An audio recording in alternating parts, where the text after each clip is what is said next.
Hi, everyone. We are live for another episode of the movie show with Tom and Yadi and Tim Allen. Greetings. So far. Now, folks, most of the people are going to watch this on playback.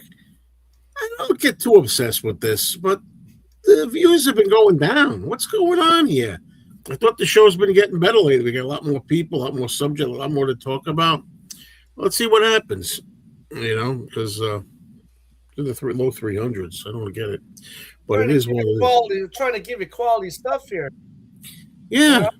I mean, what the? Maybe it was because Tom's been wearing glasses lately. His dark glasses. Right.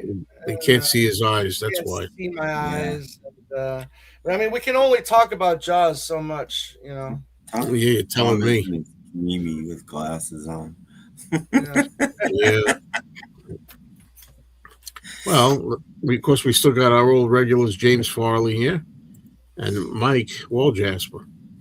Hello, Mike. Hello, Farley. Yeah. As you know, different times. Usually, lately we've been starting like 5 or so, 5:30 or something. This time is 4:30. Since my girlfriend got out of work today at 3:00. Oh, wow. Instead of like 7:00 or 5:00 even. So hello, Michael. Well, let's start now where I heard that Tim told me that he picked something up. He got a movie. Where did you get it, Tim, and what did you get? The thrift store, which again is just about the last place that sells physical media where I am. And it's only a DVD, but it was $2. So how do you pass this up for $2? Oh my God, $2? You don't. Oh, so I picked this up, and it's the better versions of the film. So now I have all 6 major films and nice presentation, nice thin box. They're all in there. This looks just like that. So yeah. Only if it was $2 when it was first came out. $2 first came out. I don't know about that. It wasn't, but that's all I picked up. So today, the Criterion Collection announced a box set with every Stanley Kubrick film in it, and I'm very excited about that because this might be the 9th time that I'll be buying A Clockwork Orange. So I'm very very happy about that. It does happen. Life is too short for me to keep buying these things over and over again. Yeah. So, okay. And Tom, that you picked up something? No, not this week. I was scrambling around trying to see something. If I picked something up, and unfortunately, it was not to be this week. I do have a John Waters film coming in tomorrow called Desperate Living, which I'm excited about because I like 70s John Waters films. They're very disturbing, very creepy, and fun, I guess, in a weird kind of way. Mm-hmm. Hello, George. Hello, George. I don't know. My screen that I'm looking at is smaller than usual. I don't know why it is. Either they changed something or I changed something. But it's still functional, so that's all that matters. Hello. Mellow fellow. I can't do the multi-dipping these days either. By the way, the other day, one time you were on here, and we were signing off. And as you were signing off, you said, "My name." By the way, my name is, and we lost you. So, first name. So I'll call you Mellow Fellow until, Yeah, no, and I've really tried to cut down on the double dipping myself. The VHS and back in the VHS and DVD days, for the most part, VHS was usually always pan and scan. Then they started towards the end of VHS. They started releasing a lot of widescreen stuff, so I would rebuy that, and then then the DVD was come out, and then the DVD later would come out with a special edition, and then the mega special edition. So yeah, I've been trying to get away from that as well. I may not remember this. I'll try to remember your name, but I won't. Probably. Very well, little brother. Very well. Yes, fantastic line from A Clockwork Orange. Well, I'm skipping something that's coming out. I love the movie Day of the Dead, the horror movie. There's another box set. That thing's another thing, been out like 10 times or something. And there's all this controversy going around. And sometimes there's problems with the sound, or there's certain soundtracks that use certain expletives, and some other soundtracks leave the expletives out, or they dub another word in. I like what I got on that. I mean, I don't think I'm going to go crazy. Sacha, I got to try to remember that. I got to try to remember that. All right. Well, it was Father's Day yesterday, and I watched a lot of Father's Little Dividend, which I've seen plenty of times with Spencer Tracy. Elizabeth Taylor, right? Yeah, Elizabeth Taylor was a looker back, that's for sure. But I've seen that a lot, but I didn't watch the whole thing anyway. I'm still busy with YouTube more, doing my channels more than anything else. I haven't been watching anything unless you count watching many, many, many, many, many, many reruns of the show, the $10,000 Pyramid, the game show, which was later on the $25,000 Pyramid. 20,000. I love that show. And my girlfriend and I just got the YouTube on the 55-inch screen, and we're just going boom, boom, boom, boom, and we're like watching one after the other. But they don't make it easy for you the way they list them, you know. And then sometimes you're like, oh, did we see this one already? And it's good to see these celebrities on there. And Tony Randall was one of them, of course. Tony Randall. Hi, Mike. Mike Wall Jasper. All right, so let's start. And Tim, let's see now what you've watched. You said that you had 4 movies that you watched, right? Yeah, I watched 4 movies, and one was a short. I watched a movie directed by Fritz Lang, which was one of the few I haven't seen because when I went back to college for the second time and was taking film, I took a course on Fritz Lang. So I saw many of his films, but obviously we didn't see them all. A film called House by the River from the late 40s. And this is a weird, weird film. This guy is like, he's married to a lovely woman, and it's an indeterminate time. It's probably around 1900, but you don't really, it's an indeterminate time. And he's a writer, but he's not a good writer, and he's not selling, and he's this lecherous guy, and he goes after his maid, and he winds up killing her. Unaliving her. He has to hide the body, and he brings his brother into it, and it's just like, but he gets it in the end, and you're pretty happy about that. Oh yeah. Oh yeah. But it's just a weird film for a Fritz Lang film. I just thought it was very odd. And then I watched Zero for Conduct, which is a French film by Jean Vido. It's one of his most famous, but it's only like a 49-minute film. So it's not very long. It's about kids in a sort of like a boarding school, and my copy was not subtitled, so I watched the French movie in French. So I've seen it before, but I just watched it. So you get the context, but you don't get the subtlety of the thing. So I don't have much to say about that. And I watched Love Affair, which I haven't seen for a long time, which of course they remade in the 50s as An Affair to Remember. But Love Affair has, and now I'm not going to think of anybody's names. Famous French actor from the 30s and 40s. I can't think of his name. Jean Gabin? No. The really suave guy. Maurice. Yeah. And Maurice Chevalier. Yeah, Maurice Chevalier, yes.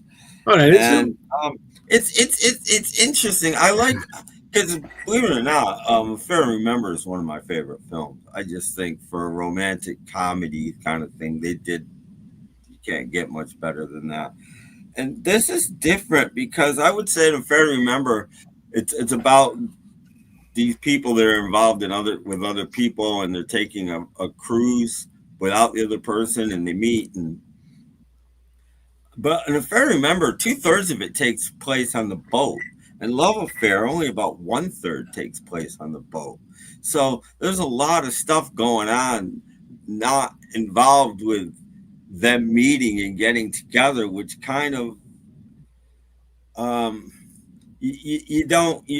you're not as in tune with them as you are with Debbie or Cary Grant and Deborah Carr in the later movie, because you don't see that much of their affair. You only see a little bit of it, and then and it's like, well, you're not as involved, but still a good movie.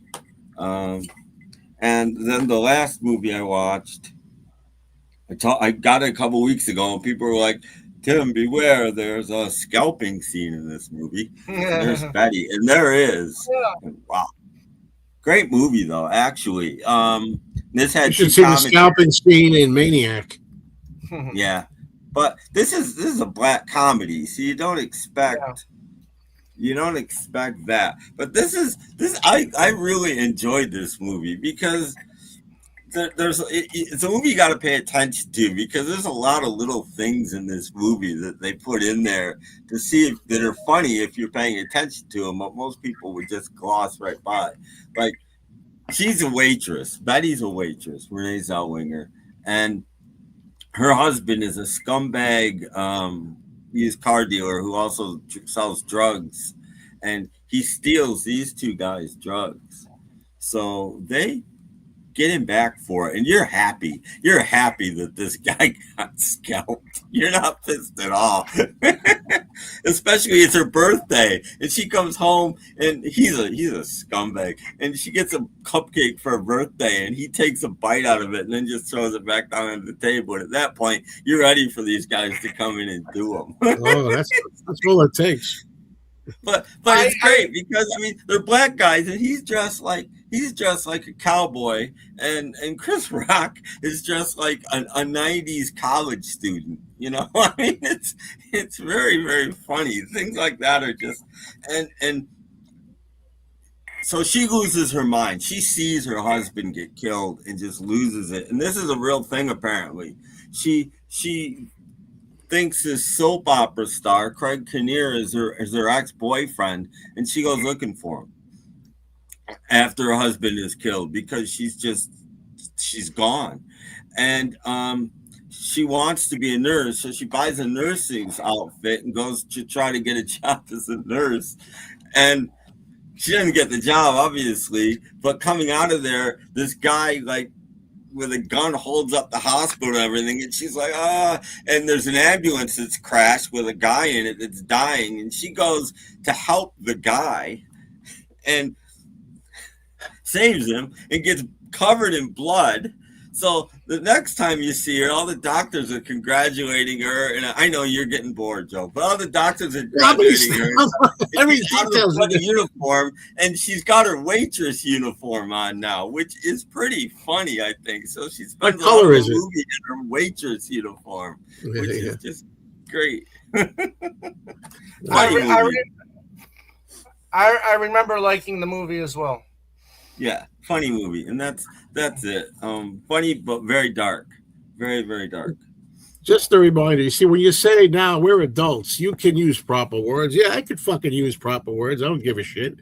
The problem is there's certain PC words that are filtered in this. These days, you can't say, if somebody, decides to knock themselves off, you have to say they unalive themselves. You can't say the S word anymore. Not because I have a problem with it, mind you. It's because of. By the way, when you mentioned something about a love story or a romance or something, that made me think that yesterday I subjected myself to like 45 minutes maybe of love story. I know I saw that a long time ago. I hate that movie, boy. Oh, I like that movie. Just, of course you do, because we disagree on everything. That's just the way it is. I don't mean you disagree just for the sake of disagreeing. I mean, you just don't say it. it is. She is so bad in that movie, Ali McGraw, in my opinion. I like her. I like her. It's like, oh, I'm preppy. And that movie saved Paramount Studios. Paramount Studios was just about to declare bankruptcy when Love Story came out and saved them. I could say that about a lot of films that saved Planet of the Apes. How's the line go? You know, what being in love means never having to say you're sorry or something like that? Love means never having to say you're sorry. Yeah, something about the way her character is just drives me nuts in that movie. I don't know. It's so like overly like, oh, I can't put it into words. I have to think about it, get back to you. If I was going to do a review, I'd think about it, how I want to word it. You know, it's just like, because if you've never seen it, you know what's going to happen. I don't want to watch a movie about that either when I know what's going to happen to the poor thing at the end, but I don't know. It wasn't for me. I saw it a long time ago. I said, let me probably watch a little of this. That's just my opinion, right? Yeah. Hello, 4D, by the way. Yeah. You're going to say hello to 4D. Just popped on here. Yeah. What's up, fella? I'm hanging in there. Yeah.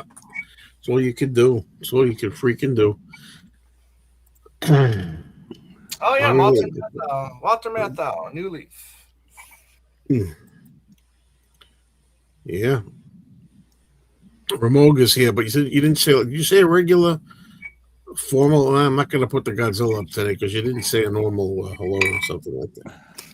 So anyway, yeah, so that's the show, folks. I see that 4D has Hard Day's Night poster. It's a replica. It's not the original. Oh, it cost me £20, and I got this maybe 3 weeks ago. It's a British souvenir that came out when the film was released, so it's a PR piece. And my guess is that Derek Taylor wrote quite a bit of it, including the foreword by the boys, I would think. But there's some interesting. I mean, aside from it is a pictorial thing, but there's some little interesting insights in it if they're to be believed. So there's the scene in the railway where they're having a set to with that guy who fought in the war, and he's telling them their transistor radio is playing too loud. Sure. And then there's this really surreal moment where suddenly the Beatles are outside the train, running alongside it, knocking on his window from the outside. I mean, that's typical Richard Lester to be that surreal. But if this is to be believed, he didn't come up with that idea.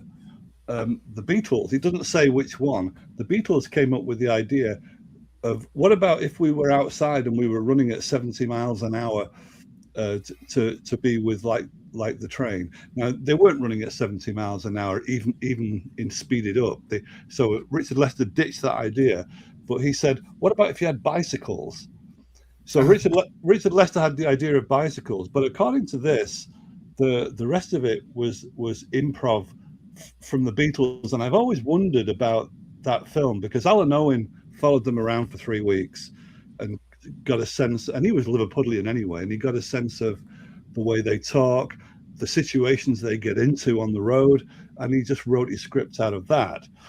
So therefore, some of what we think might be improv isn't improv, it's scripted. But that's not the end of the story, because according to this, the Beatles did still improv on the script. So there's this, and this doesn't settle the questions either. There's this vague area about what lines the Beatles might have offered up on top of the script, and the scene where the grandfather, which is this fellow. I love the idea of planting this old fellow. I love the idea of planting this fellow right in the middle of this cool series of photographs, the grandfather showing up. And the scene where he borrows the waiter's outfit and throws him in the closet Yeah. And then George Harrison opens the door and finds him in the closet. Supposedly that took a lot of takes, that scene, but right, you've seen a lot of takes of that, Joe. I would see it. No, you don't see outtakes of it. But I've heard that was one of the ones that was hard to not laugh during that scene. Yes, you got it. So that's covered in this, because George Harrison said when they were going to film that, this actually happened to us, only a few days ago. Oh. So, but I think George Harrison was saying one of them hid in the closet because he didn't want to go somewhere. It's not that they put a waiter in the closet, but because something like it happened, they kept breaking up. So they were having to do retakes because of that. But I've never seen any retakes of it, any outtakes of it. So what happened to all that? Outtakes. Yeah, it's a shame if they got rid of all that. I remember. I remember seeing Victor Spinetti at a Beatle Fest in 1981. He always said, anytime he was interviewed, boy, if one could have the outtakes for these, you wouldn't believe how much fun it was and everything.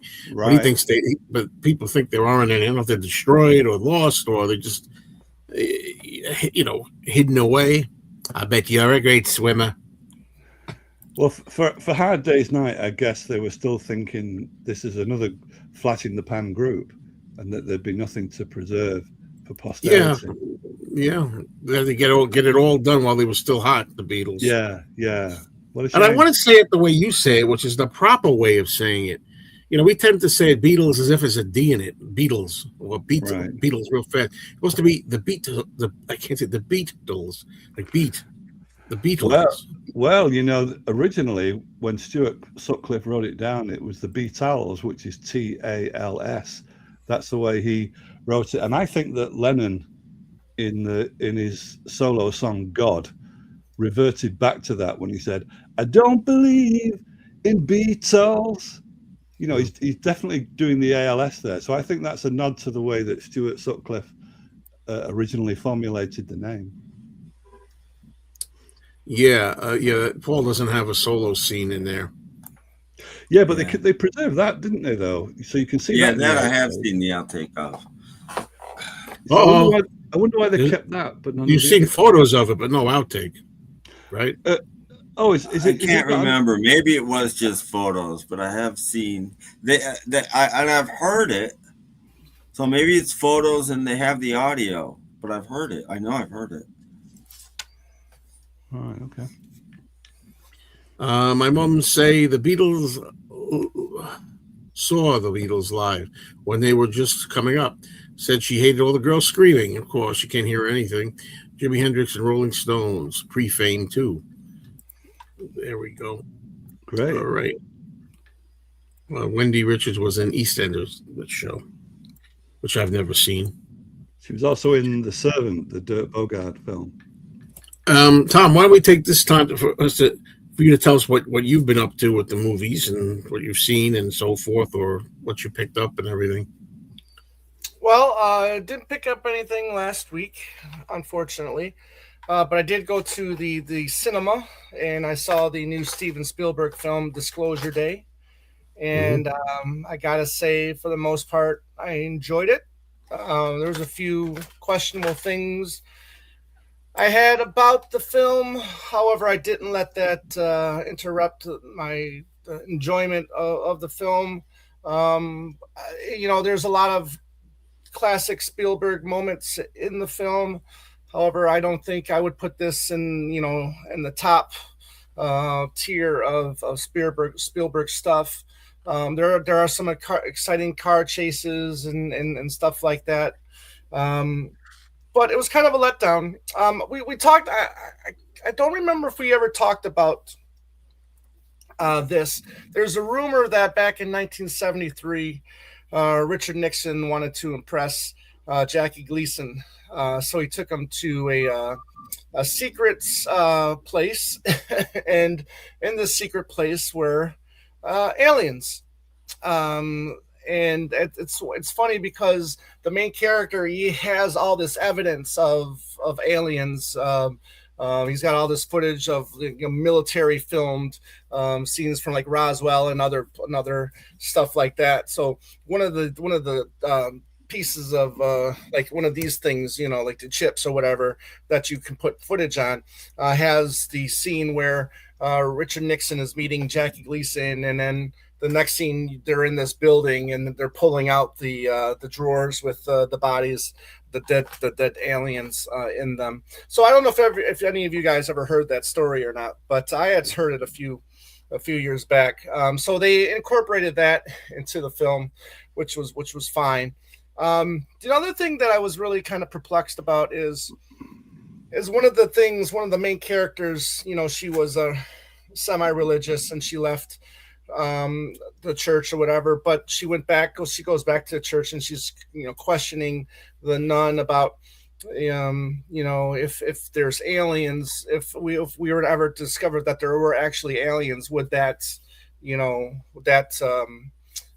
how would your faith handle that? You know what I mean? So I really don't understand why he put that in the film, because I really don't see how that necessarily would ruin anybody's faith.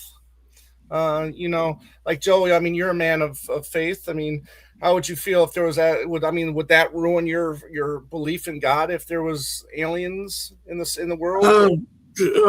I guess not. I mean, I'm not a man of religion, like fundamentalist religion, but yeah. I guess I didn't really think about it, and I didn't really remember what the movie was about until you started talking about aliens and all that, and they're here on Earth with us and stuff. No, that's pretty interesting. But I think I didn't see the movie, of course, but I'm just wondering. It sounds like a legitimate question for the movie. I mean, maybe for the movie, but then obviously towards at the end of the film, when it's the actual disclosure day, they are like showing scenes of UFOs, if you will, or filmed by military personnel.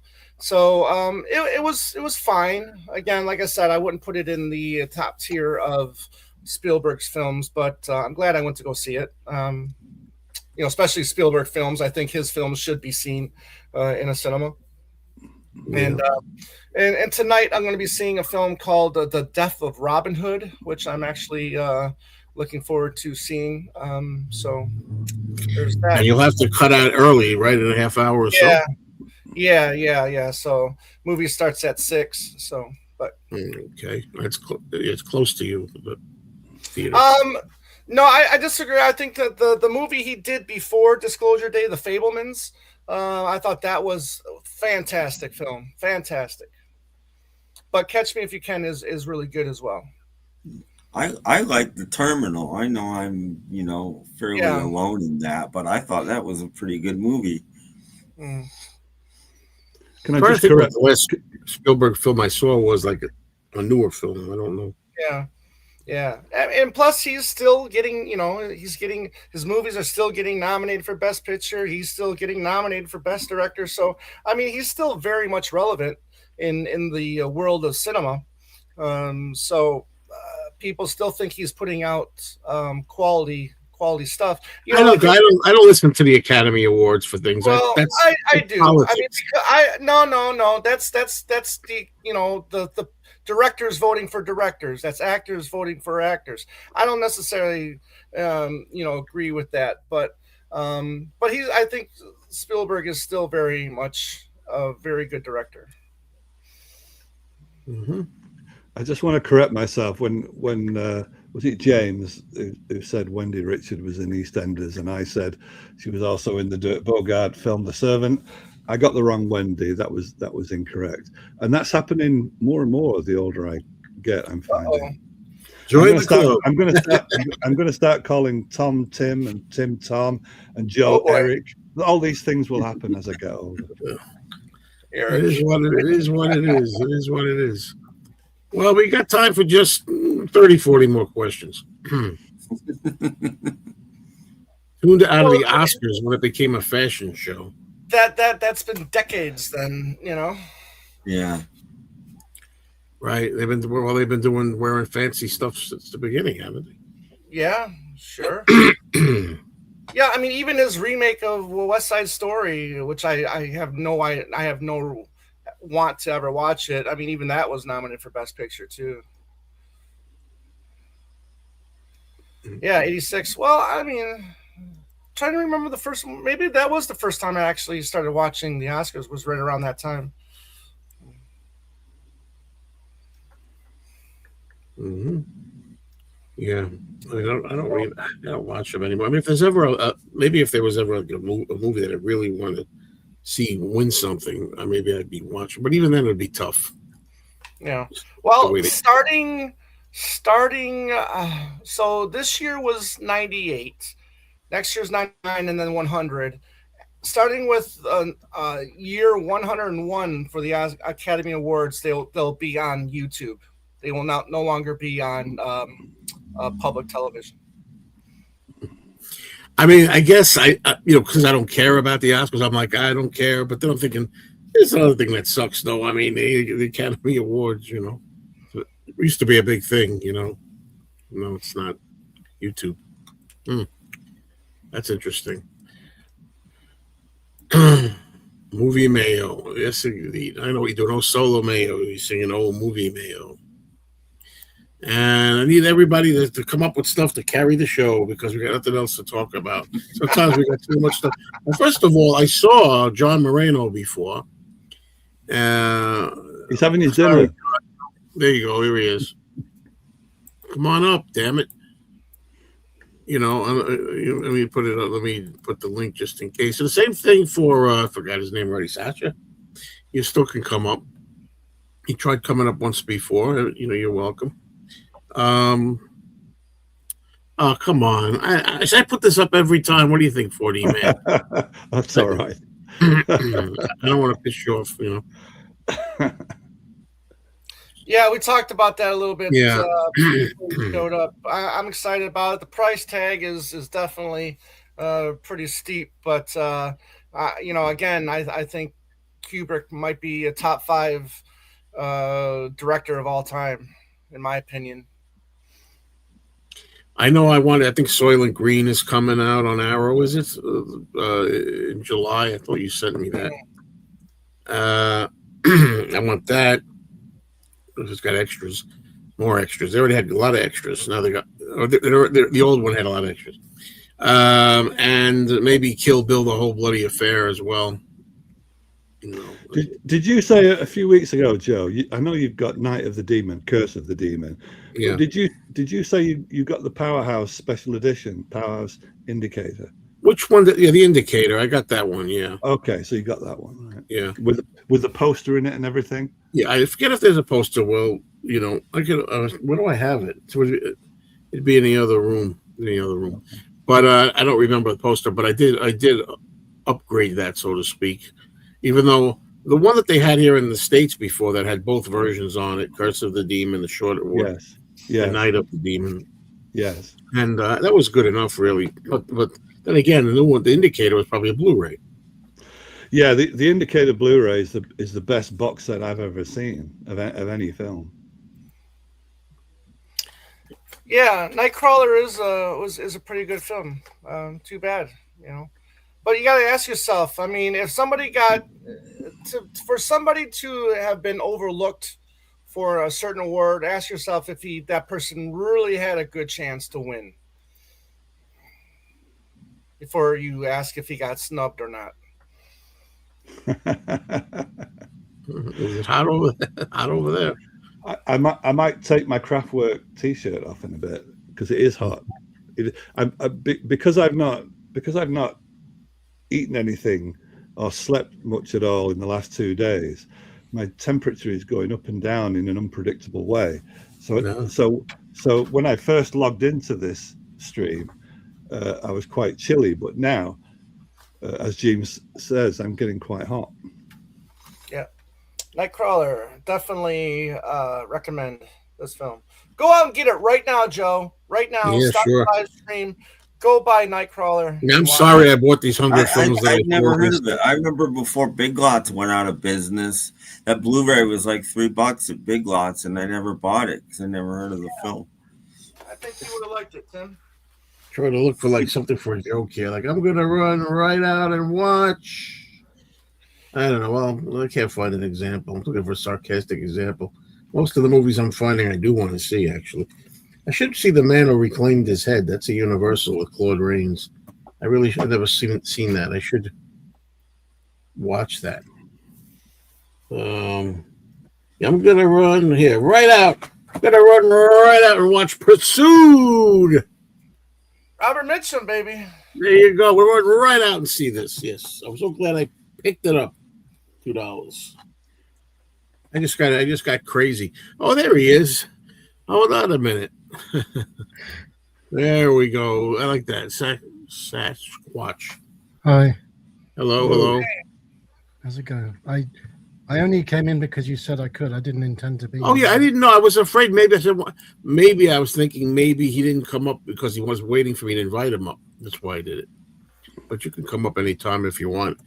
But join this really riveting discussion that we have here right now going on. Yeah. What's this Kubrick for Criterion? Are they Yeah. releasing films that they haven't released before? No, well, yeah. Every film in his catalog, they're releasing in a box set, 4Ks. I don't know if that includes Blu-rays yet. But so they'll be releasing The Shining in titles of 2001. Yeah, everything.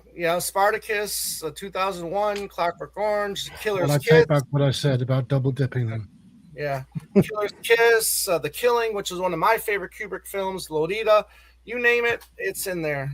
Okay, well, I could name some. That's good news and bad news, I suppose. What's that?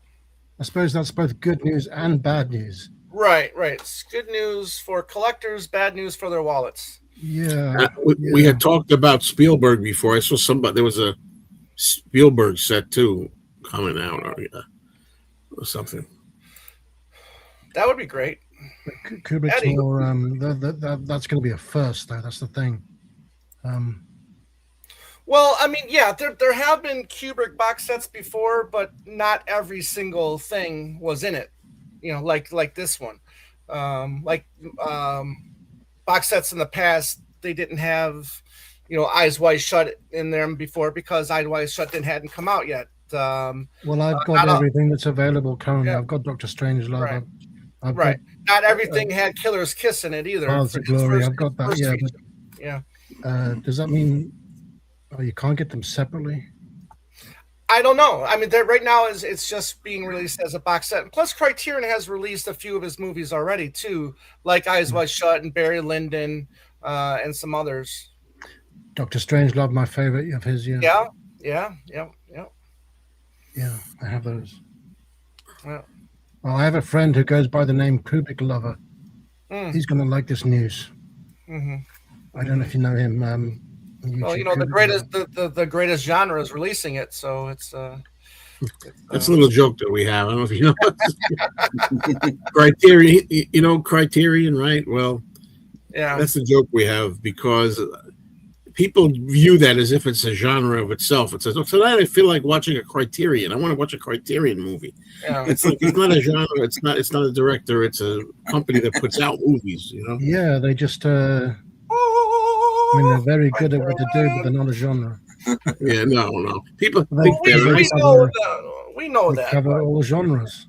I still think they're overrated these days. They weren't always overrated. They used to be the best you could get in the Laserdisc and days. Still are. Yeah. Now Kino Lorber is now the best. I'm loyal to Criterion. I always have been. They're my number one. This is my favorite genre. I will drink to that, my friend. Yeah. Okay. Kino Lorber. And reclaimed his head. Kino Lorber, yeah, they're good too. Well, listen, I mean, the best thing for me with Kino is just every release has a commentary on it, and they're generally all good. And I like the simple menus. I'm one of those few people who doesn't like a complicated, motion-filled, long intro menu. I like it. Just put the menu up and say play. My problem with Kino is if that's all you collected. Imagine all you collected was Kino films, and you've got shelves and shelves and shelves full of Kino films, and every spine looks exactly the same. That makes it very difficult to find the film that you're looking for because they're all exactly the same. Right. Yeah. This is good. I actually changed that myself, but that's for my own collection, so they don't look the same. And you can tell them apart because I do this. Yeah. Look at that. This is a keynote title with a they're all. So so this is like on the like bottom a stack of Criterions, and look how different they are. Criterion covers. Criterions are all, and most of them don't even have. Most of them just have white block writing, which is exactly the same as every other one. Not all of them, but most of them.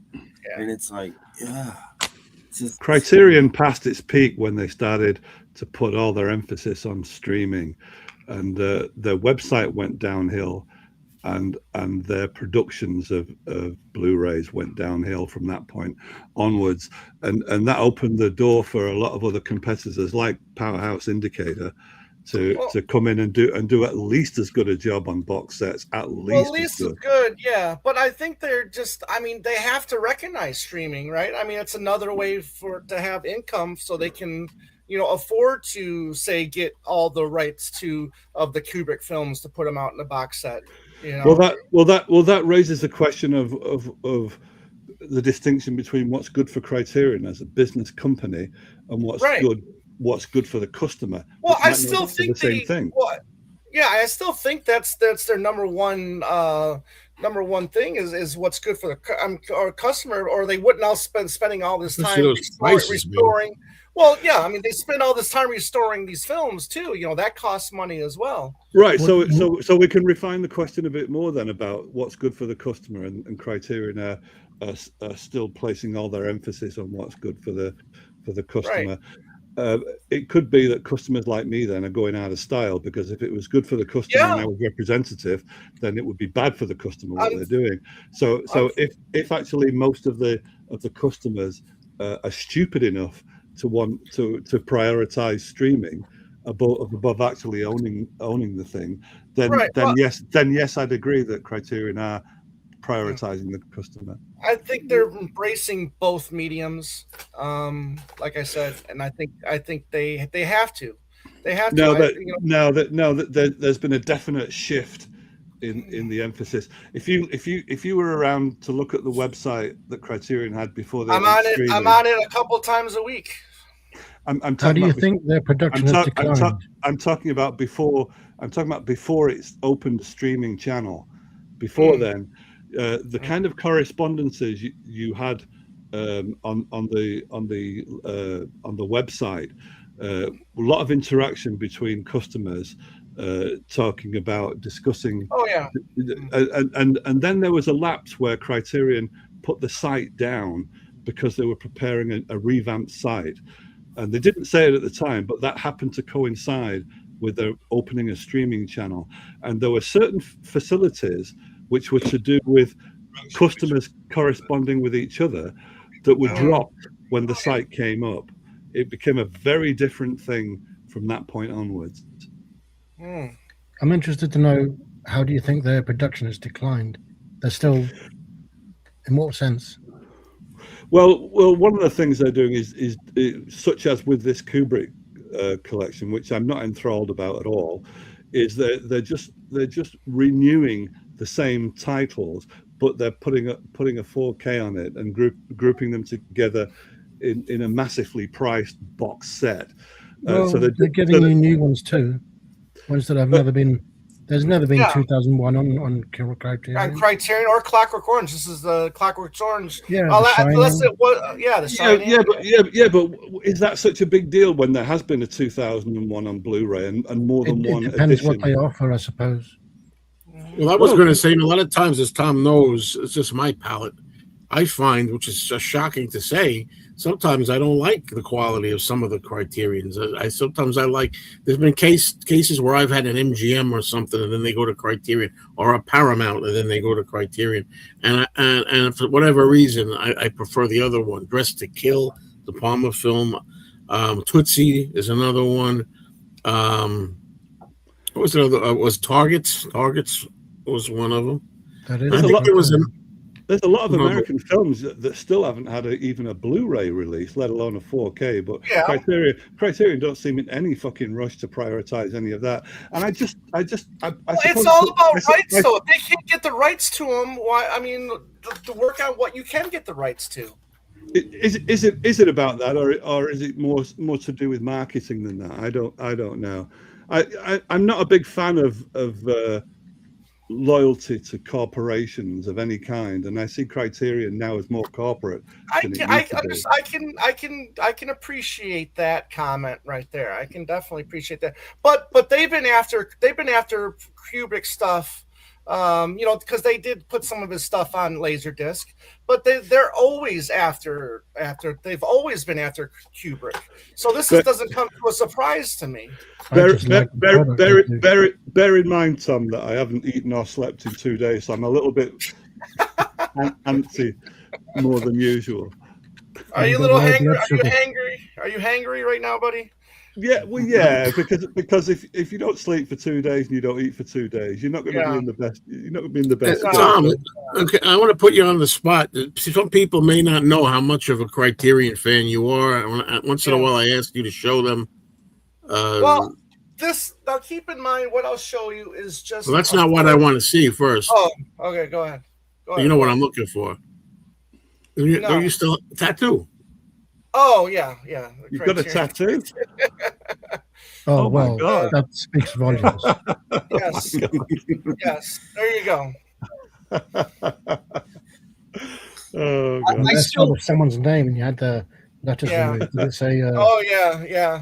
Catherine. Sorry, don't mind me if I moderate a little, because it gets hard when there's a lot of people. John, what were you saying? I was going to say that I still own a few Criterion Laserdisc that I bought back in the day, and I can't let them go. I don't watch them, but they're just nice to have, Oh, I watch. What was I thinking a while ago when I started going crazy buying a ton of snapper cases, just to have snapper cases? I got over that already. Thank you. I'm glad you did. I like the snapper cases, though. I do. And you got them for a good price. I just meant, why did I buy so many? Not so much. I don't like the snappers. By the way, John, I don't know if you were waiting a long time down there. Were you waiting a long time? No. I was busy. I just came. The reason I'm asking you is because sometimes when you're doing this screen, you have multiple people.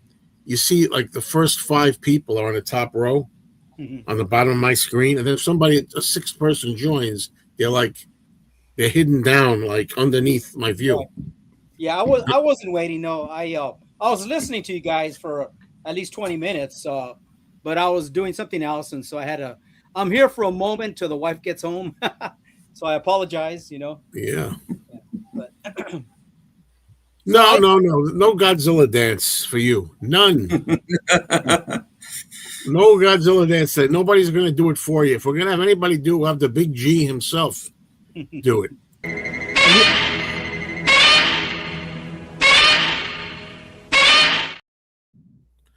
The other thing I'm not interested in that Criterion are doing more and more of now, because I'm stuck in my ways and I'm an old bastard, is they're going international a lot more than they used to do. They're putting out a lot more world films than they ever used to do, and that bores me. I know that makes me a really parochial, stuck in my ways old git, but there you are. Oh, you're not a fan of foreign films? Not so much. Except that there are some I make an exception to, but even those are usually old. Nothing wrong with that. Well, I don't know. Blade Runner and Citizen Kane were the first Criterion laser. I thought King Kong was. I mean, that he bought, not that they. All credit to Criterion for those laser discs where they got some interviews that were not possible later on because the people they were interviewing were dead. So they were right in the forefront when they were doing laser discs with what are now historical records. When they're ported over to Blu-ray, we sometimes forget the source, but often it was Criterion. Yeah, I did notice that their version of The Graduate is missing an audio commentary with Dustin Hoffman that's on the DVD. I don't know why I didn't get brought to that. Maybe it was that's something that, of course, we always have to, as collectors, you always have to be aware of, right? Yeah. You have to. Sometimes you got to keep there's times where I keep a DVD and stick it in the Blu-ray case or something. By the way, Tim wanted to say something before, Tim. Well, just in defense of not only Criterion, but a lot of these companies today, somebody back there a ways said that Taxi with Queen Latifah was his favorite movie.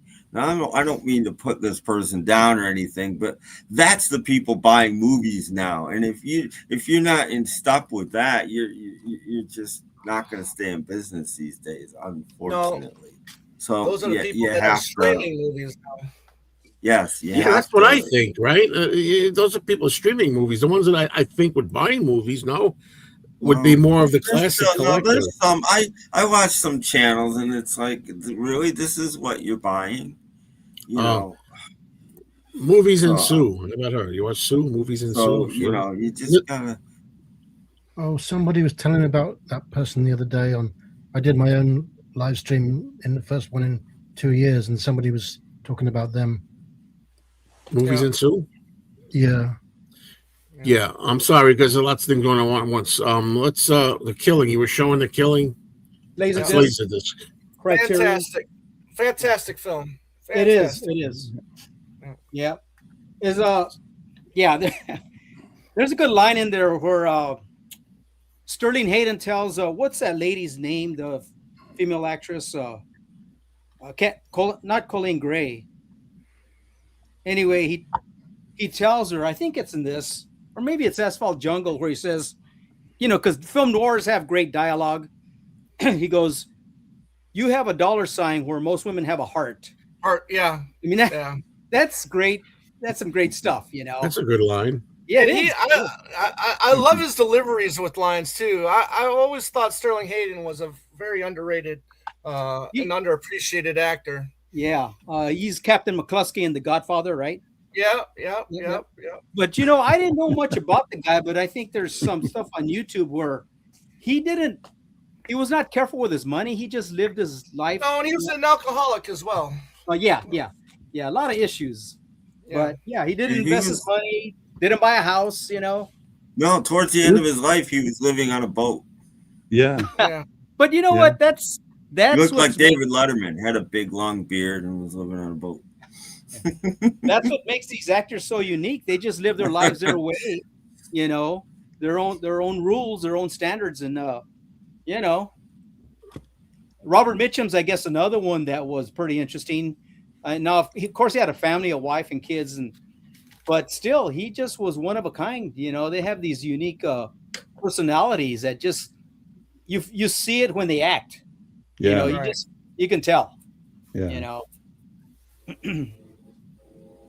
Okay. I hear the train a coming. It's rolling round the bend. And 4D ain't seen the sunshine since I don't know when. No sunshine. He's stuck in room with posters. Oh God. Yeah. Thanks for the laugh, Tom. I desperately needed a laugh after the weekend I've had. Well, I hope it was nothing too serious. Well, it's not as bad now as it was, say, on Saturday night. So I think I'm over the worst. Well, you're better now, but last week you were in rough shape, right? Yeah. You're better now. I think I missed that part of the show. Did you talk about your weekend, 4D? No, I mean I did with Joe under one of his videos. It's just that I think I've got stomach ulcers and something else triggered it, and I was in a bad way on Saturday and Sunday, so I haven't eaten anything for 2 days and I haven't slept much for 2 days. But I think it's probably I think the 2-day fasting was probably the right thing to do. Right. Yeah. If it makes you feel better, I had diarrhea for about an hour yesterday. Oh, that's good. But hey, I'm much better now. I mean, you're kidding. I'm not kidding, and I feel much better now. I hear the toilet flushing. Oh boy, you had a busy day. Isn't there a line in Folsom Prison where he says, "I bet you they're sitting in the train cars drinking black coffee, and smoking big cigars." Yeah, I like that line. You know. Yeah. You know, I don't know. Big shots always have it good, right? That was a lot of information there, John, that you gave us, I got to say. Why are you telling me this? I'm not interested in your life story. Yeah, that's another unique actor that, wasn't he hooked on what was he hooked on? A painkiller, morphine. Was it morphine? Was morphine a painkiller? Morphine, yeah, morphine. But it was for chronic leg. That's another thing. It was for chronic leg pain. That he became addicted to take it even if he wasn't in pain. Right. And how old was he when he passed? 74. 74. Well, see, there you go. He made it at 74. Or 76. I think 74. 1882 to 56. Yeah. I'm a Lugosi fan, of course. Yeah. He tried to That was his best ever performance, I think. That's his best performance. Yeah. Or right after Dracula, those two. But why didn't you tell me you had two legs? You didn't ask me. You are better now. So I think Tom mentioned Killer's Kiss by Stanley Kubrick. Sure. That's a great film noir. I really like it. What a situation for this guy to be in, He's a boxer. He wants to get out. He falls for this woman. He's waiting for her, and these two drunk guys come by and take his scarf, and he goes chasing them. Then he misses his date. Right. Only in the streets of New York, right? Two knuckleheads getting drunk doing It's kind of similar to the film The Killers. Mm-hmm. Get it right. Yeah. Right there. Yeah. Great film. Yeah, the Burt Lancaster one. There's actually, and then they have the remake on here as well. I have that. It's one of the Lee Marvin. Yeah, Lee Marvin. Killer's Kiss is in there, just hidden in the extra features of the killing. It's in the bonus features. I believe so. Is that right? Yeah, It could have had its own separate release. Yeah, I forgot about that. Good bargain. You call it a bargain. You're in a singing mood today, Tom. Have you been drinking? I guess so. Last night. Isn't The Killers an Ernest Hemingway story? Yeah. Yes. Yeah. Short story. I tell you, nothing like there's nothing on this earth like Tom singing.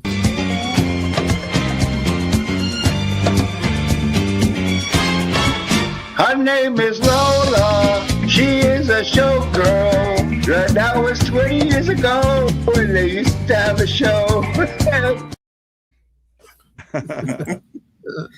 I thought there was a. Have you got unlimited clips? Because I thought there was a.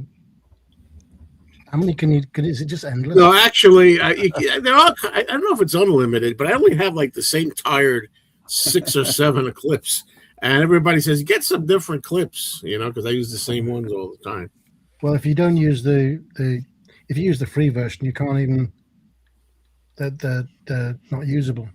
Yeah, I don't. That's what worries me about some of these, and I don't really like. It's only as good as Peter Boythroyd's last video. You can only show him as quick as he does them. Yeah, and I'm looking right now. What do I got? 3, 6, 9, 12, 15. Wow. 20. I have 21, 22 right now. And they're hard to locate. Doc Dacus will tell you that. Yeah. So he must have like 100, right, Tim? Something like that. Yeah, I don't know. He has enough where YouTube tells him to get rid of some and slows him down until he does.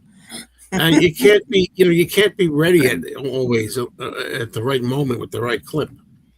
It's really hard to do, So, all right. Anyway, where are we at here? Let me just go here.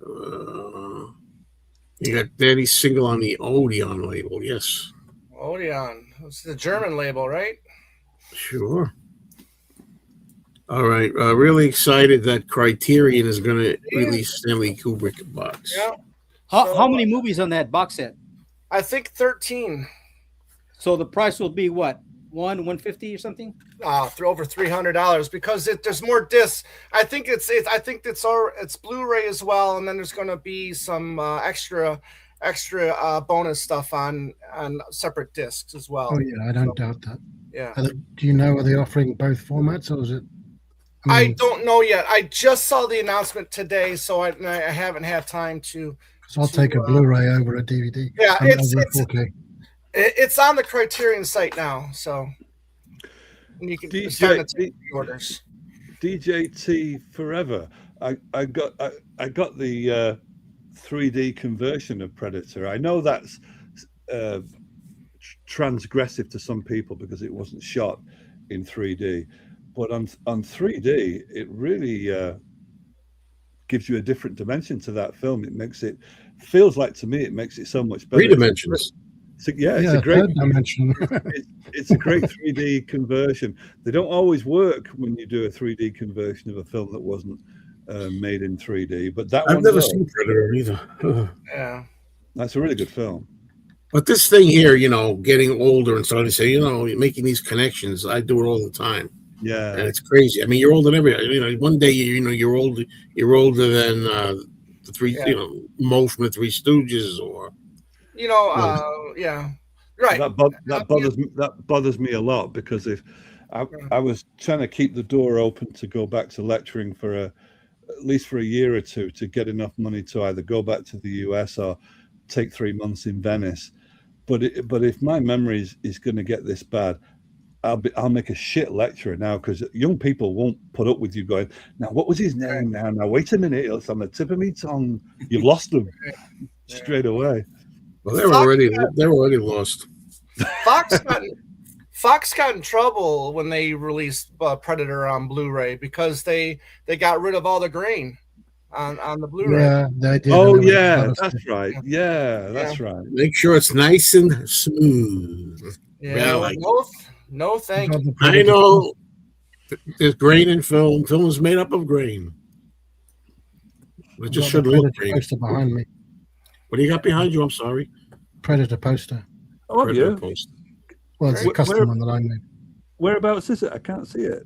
It's behind my door there. That's why you can't see it. The door's in the way. Oh, okay. Actually,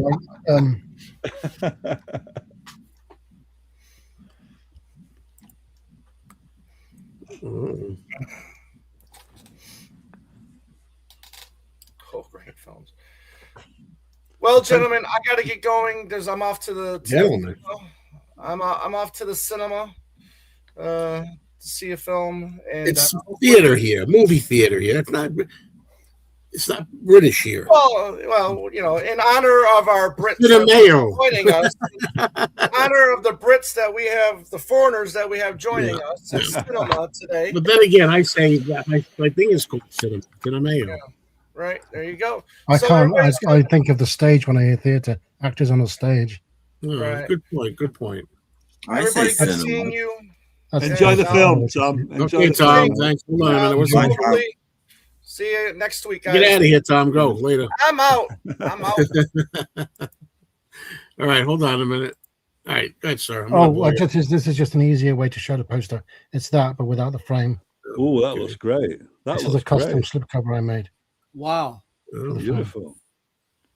And was that the way the original poster, was that the original image?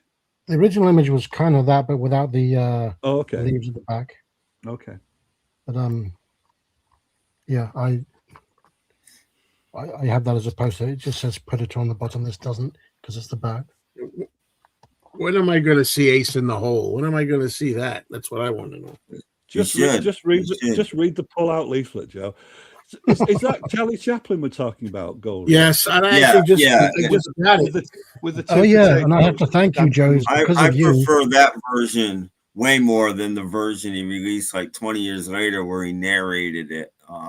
I much prefer the original version. And it's thanks to your video, Joe, about snapper cases that I did that for the Gold Rush. So thank you. Oh, really? The Gold Rush? No, it was modern. The other, I had two of them. Was Modern Times the other one? Well, it was Modern Times, but I did it for the Gold Rush as well. Yeah, well, see, those are beautiful. Those are really. I can't have them in front of me. Those are really nice. Those artwork on them. That's Joe the Influencer coming out. Oh yeah, that does happen occasionally. Yeah, I've started complaining a lot more since I've been watching Joe's stream. So he's definitely. Oh really? Yeah, that's a good thing. Well, you know, when you watch these videos, these live streams, whether it's about movies or records, it's dangerous because now you learn of these new titles. Now you want to go out and get them and watch them. Yeah. You know, now you're collecting more stuff. Now you got to play catch up, you know. Yeah, that's true. Yeah. But still, we're learning. I always learn more from watching these shows, these live streams. Yeah. Happens. Well, I thought to check out that person that somebody I had it written down. Some woman's name that a channel. Was it Amelia something? Oh, Sue. Not Sue. No, I watch Sue now and then. It was Amelia somebody. Tim mentioned it last time. Tim, last live stream you mentioned it, I think. Yeah, I have to. A YouTube channel. Tim mentioned it. I have it written down. It's I think Russ Meyer was. Yeah. What's her? It's not Amelia. It's Alma, I think. I'm trying to think of her name. She puts out a video once every week or once every 2 weeks sometimes. So I don't. God, what is her name? What's her name? That's an episode, a lost episode of The Honeymooners. What's her name? Anyway. But if you want to find her, if you look up Faster Pussycat Kill reviews, you'll probably find her. I'll try to remember that one. Yeah, movies and Sue. I watch Sue. I like her. I like her channel, but you know, I mean, I think she's in her 40s, early 40s, maybe. I think. And the thing is, though, like a lot of the people, I'm not putting her down per se, but in a way I am, because I like her. I like her channel, but she, you know, some of these people, they don't know that movies were made before like 1990 or something, unless they're watching Jaws or The Wizard of Oz, you know, or something like that, you know.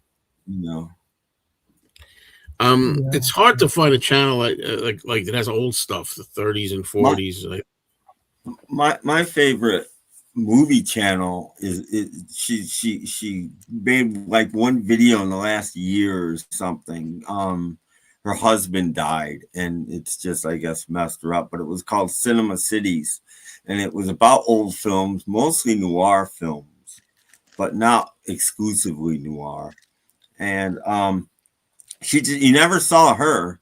You just saw movie clips and a great narration. She had a great voice and a nice script, and her channel was really good. And I recommend it, even though she's not doing new stuff. Go back and watch the old stuff. Well, of course, Tim, channel. you've also mentioned somebody I like to watch, and Jerome, the woman, it's a girl, Jerome. Weaselberry. Yeah. She watches a lot of different stuff. It's amazing the stuff she watches. She did all the Godzilla movies. She loves horror movies, cheesy horror movies. Yeah, great. Which I've occasionally been thinking about putting this back as an all horror and science fiction channel again. But I put everything on it whenever I watch something. Go ahead. Were you going to say something, 4D? Yeah, about 2 months ago on this channel, somebody was mentioning The Third Man, and I mentioned I couldn't get hold of it, but because the place is so cluttered. But I mentioned that I had the 4K anniversary edition of it. That's like a music box. When you open it up, it plays the Zither theme. It's this. It probably won't play the Zither theme now because the battery will have long gone. So that's the size of it. I forget all the extras that are on it. A lot of the extras will be available on the other editions.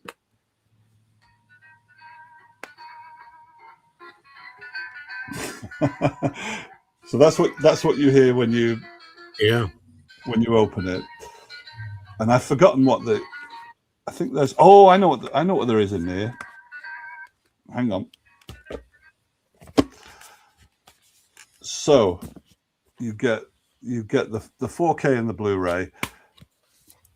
This was, I'm very keen on scripts, so you get the shooting scripts, and there are lots of crossings out. Can you see any of the crossings out? That's manna from heaven to me when I see it. So I end up making loads and loads of notes between what was crossed out as compared to the film. I just love it. If you've got a film and you love it so much, you know it inside out, and all of a sudden your mind is forced to change about what if they hadn't deleted certain of these passages and the film would look different.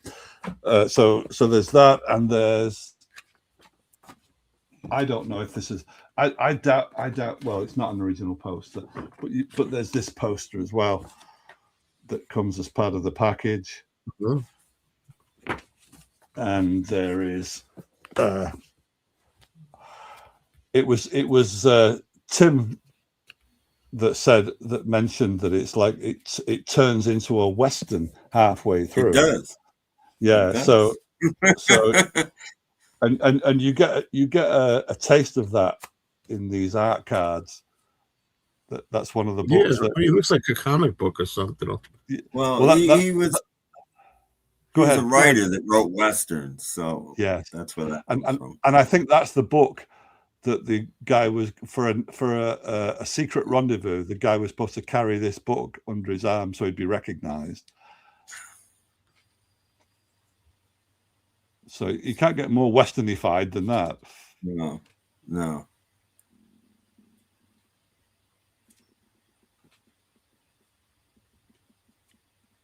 There you go. So you get that as well. And the last thing that you get is this booklet, but I can't remember. I mean, obviously there's some really interesting photographs, but that kind of goes without saying with a booklet. What you don't normally get is good writing in a booklet, or even good research. And I can't remember now whether this booklet is well written or not, or whether the research told me something that I don't know. So therefore, I can't necessarily recommend it. But I was happy with the whole package. So there you go. One of my favorite films. Yeah, Yeah, the moment when it turns into a Western, Joseph Cotton gets pulled into the head law enforcement guy's office in Vienna, and the guy actually gives him till noon tomorrow to get out of town.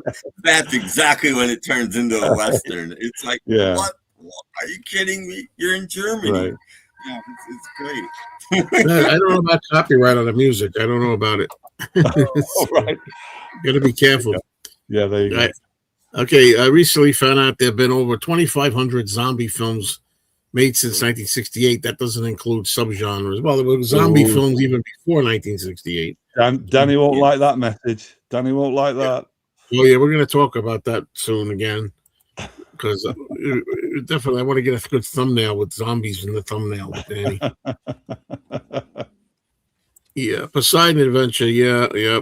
So I saw it many times. Never saw it in a theater though. A lot of movies I've seen in a theater, like Revival or something. Yeah, I didn't see it when it first came out. I could have seen it. I was the right age to see it, but in the early days of HBO, they showed it like 3 times a day, every day, because they didn't have very many films. So I remember that. Yeah, I think I remember. I am a little sick of it, I'll be honest with you. I think right now the only thing I own it on Blu-ray, but I think I'd only want to see it on a big screen really right now. Yeah. Lots of theaters that bring movies back, but that's not one of them.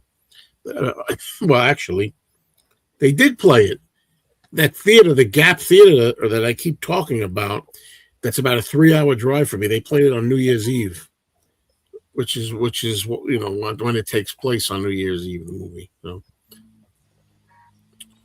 but I can't go. I mean, I'm still waiting to be able to have a film or a multi-feature event, more than one, that I have an excuse to go to this Gap Theater and stay overnight at a hotel or something. Because I don't, a 3-hour drive, that's a lot, You mean multi, as in a row, or? Oh, they'll play 2 James Bond movies, or they played like 3 or 4 for horror movies. They played like The Nightmare on Elm Street. They played like 4 or 5 movies in one shot all day. Yeah. Things like that. They do all kinds of double features, triple features. But I mean, there's a Revival Theater here in Los Angeles on the other side of town, on the west side. It's called the New Art Theater, an old place. They show old movies, and I was there about 15 years ago, 20 years ago, and they showed both Cape Fear and was it Touch of was it with Orson Welles? Touch of Evil. Back to back, and it was pretty awesome to see both of those movies. Yeah. That sounds like a great one. 2 of those together. The thing is, though, too, I was thinking, I thought you were going to tell me a horrific story that sometimes happens with a bunch of disrespectful idiots that just want to do Mystery Science Theater and make fun of everything and comment and jeer at the funny scenes and all this stuff, which doesn't happen that often anymore. But I used to go to a theater where they did that all the time. I couldn't go anymore. If it was an old movie, they would just... Well, the credits came on. They were making fun of the credits. Yeah, It's like, no, this is a really serious movie. Lovers, go there. Yeah. And once I went to see a film noir. It was a French film noir. I can't even pronounce the title. But walking out of the theater were both Mel Brooks and Carl Reiner. Whoa! Yes, they were. People talked to them. I didn't. I was even surprised to see them. I didn't speak to them. But they stepped out there out in the front waiting for a ride. It was like, wow, really? I couldn't believe it. Right. That's great. So, that happened to me. My story is sort of a similar story. In 1993, when I was seeing an off-Broadway show called the Blue Man Group in New York, I came out of the theater at the end after the show. It's a small little theater. Maybe, I don't even know if there were 100 people in there. And as I'm filing out, I just happened to look back at the crowd also, making their way out of the lobby and everything. And who do I see? The big tall guy, Rob Reiner, the meathead.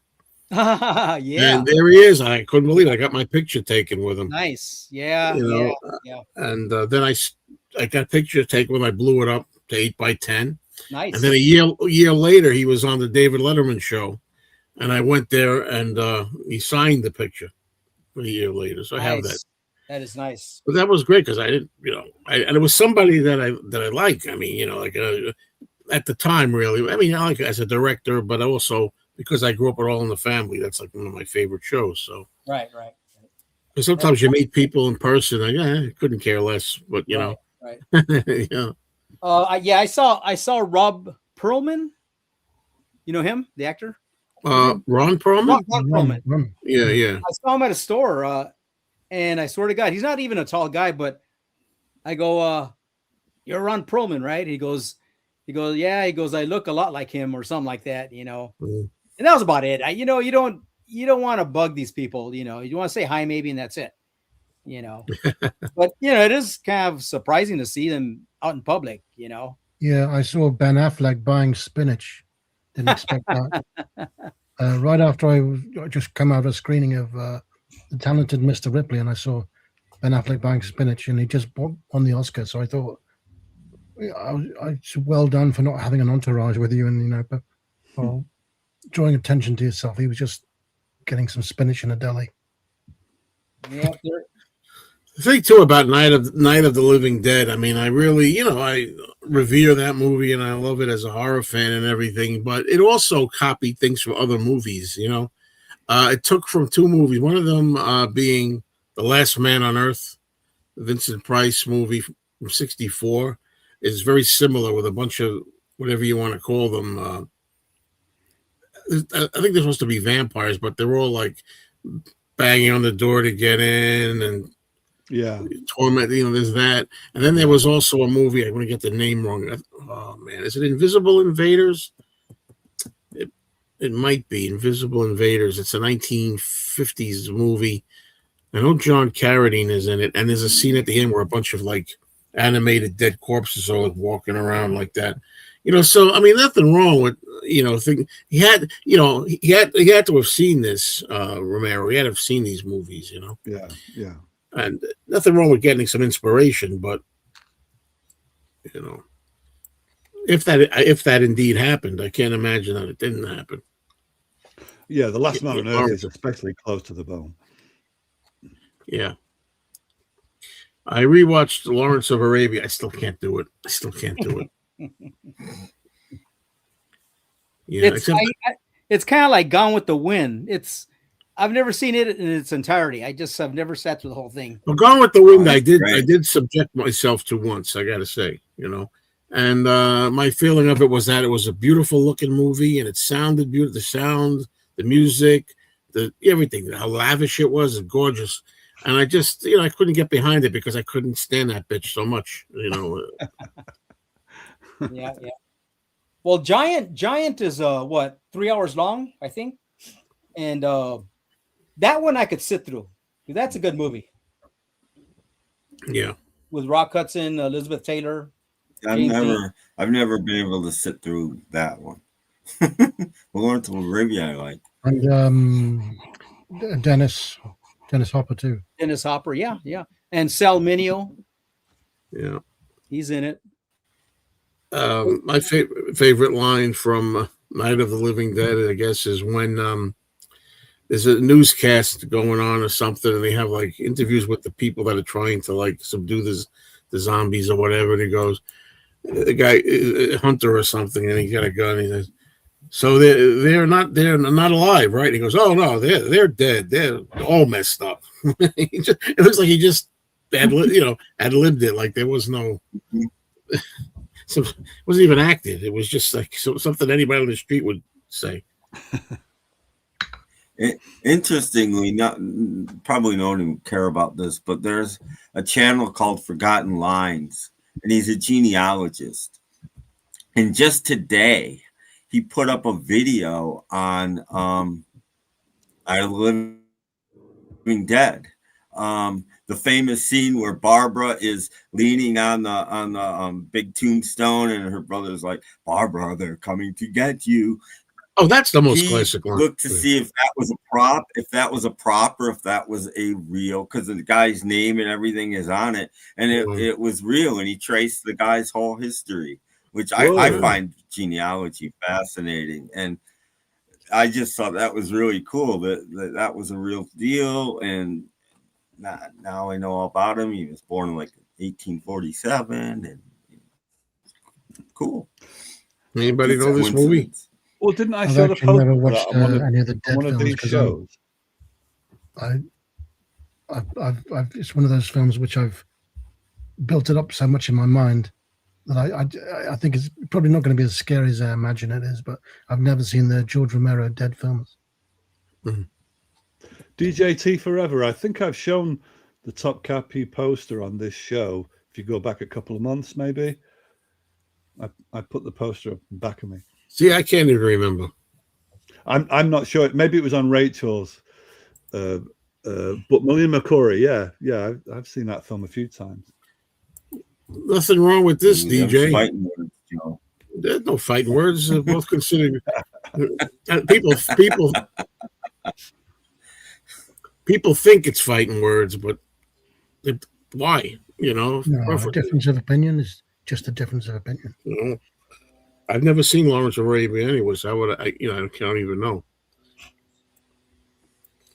It's much more less religious, slower paced. That too, yeah. Well, I don't know if that has anything to do with it for DJ, but it's not really religious. Well, you don't have to be religious to enjoy Ben-Hur, though. I don't think. It's just a story of two guys that are, not getting along. Oh, that makes it sound like The Odd Couple.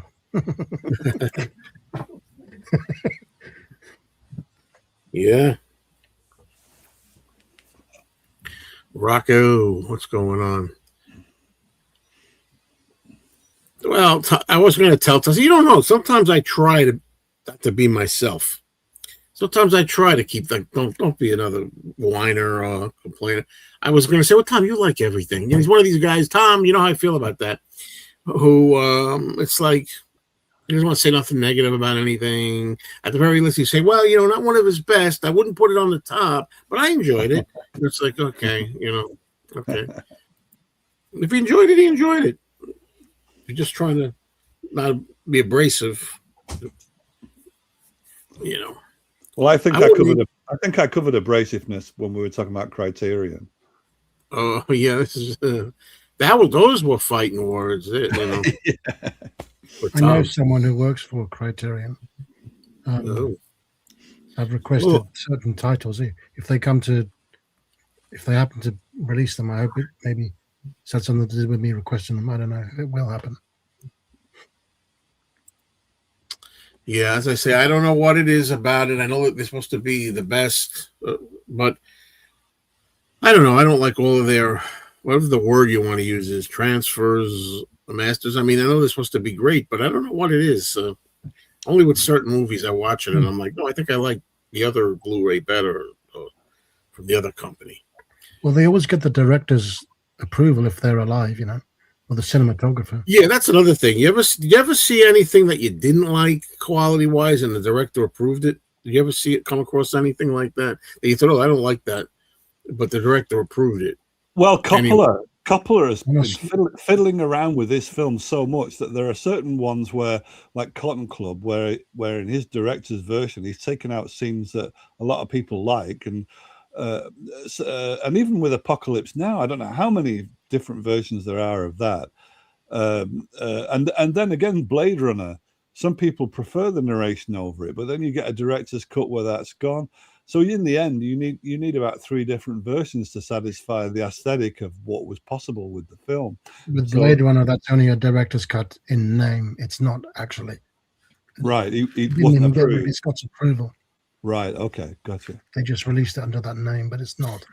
Right. But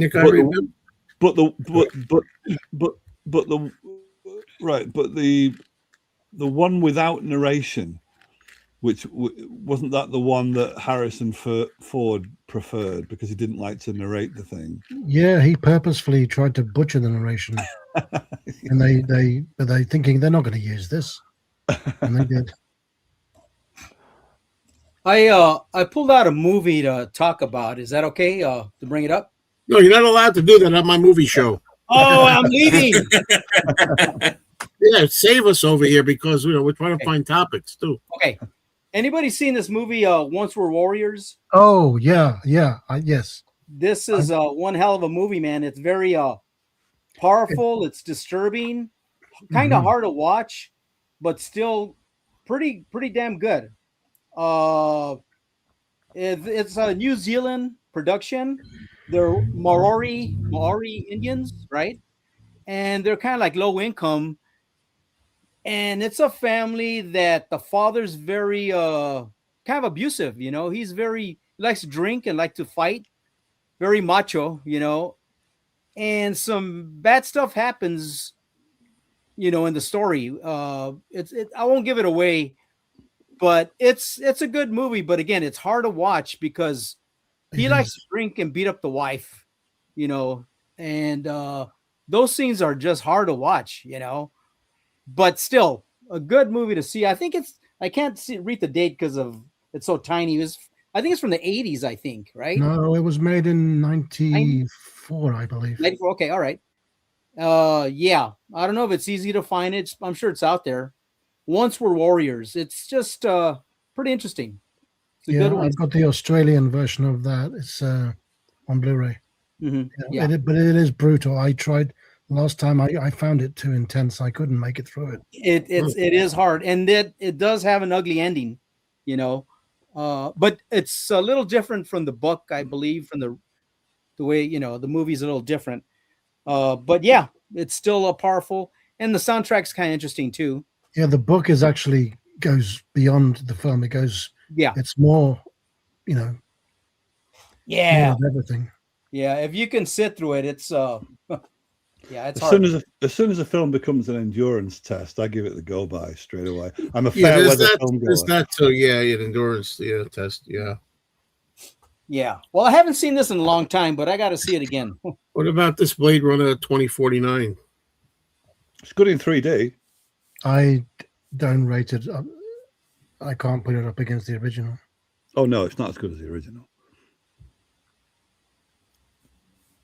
And I did my time with that movie. I saw it once. I mean, it was good. You know, I only saw it once. I got notes on it somewhere, so I'm able to do a video about it.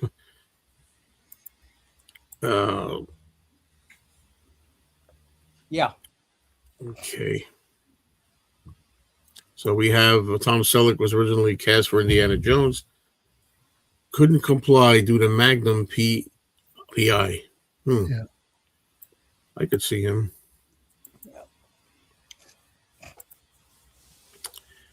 There you go. Well, the characters in this film do not represent, all New Zealanders. Right. Yeah. Yeah, they're more low income type, But he does have he changes his ways, doesn't he? Or they just escape him. They escape. He doesn't. Yeah, he's not still like Unforgiven, where a killer wants to stop killing and. Yeah. But yeah, it's there's very... you know what? There's the scene at the bar where these guys drink, and they drink hard, and the table is just full of these large bottles of beer because they've just pounded away the beer they drank, and it's like, wow, these guys are hardcore drinkers. And then if they get into a fight, they're serious. They're some badasses because they're big guys. Yeah. I watched Night of the Hunter again not too long ago. I still like it, but I think I liked it better the first time I saw it when I didn't know what to expect. I actually rewatched that recently and The Third Man, and I'm sorry to say I fell asleep through both, but it's just because I was tired, not because I didn't like the films. I do. Right. No, it's not. What do you call it? What do you call it? It is a noir, but it's more like a fairy tale or a fable or something. It's a little bit of everything, isn't it? There's some comedy in there, but it's beautiful the way it's filmed. I'd even say it could border on, well, it's not horror, but it has horror elements at times in it. Yeah, it does. Yes. Yeah. Into the Hobbit village in New Zealand. He made the filming location for Lord of the Rings a tourist location. Okay, watching the Kennedy series with Greg Kinnear. Oh, brother, Greg Kinnear. Oh, the that's not new though, is it? That TV series that's about 10 years old. That's new. Said from a while ago. Anything after like 1980s new to me. Well, yeah, me too. But I didn't. No, I know what you mean. I know. You just. I did a long bit of research once on all the different actors who have portrayed JFK, RFK, and Jackie, both in television and in films. And what was interesting is that other than PT 109, which was like a pro JFK film about his wartime years that JFK made sure got made in 1963. Other than that, after his assassination, there was a long fallow period where nobody would touch it until The Missiles of October, 1974, with Martin Sheen. And that was a TV movie that just looked at the Cuban Missile Crisis. And that was the first inroad to depicting JFK on film. But it was interesting that you went all that time after the assassination where no film company would pick up on any portrayal of JFK.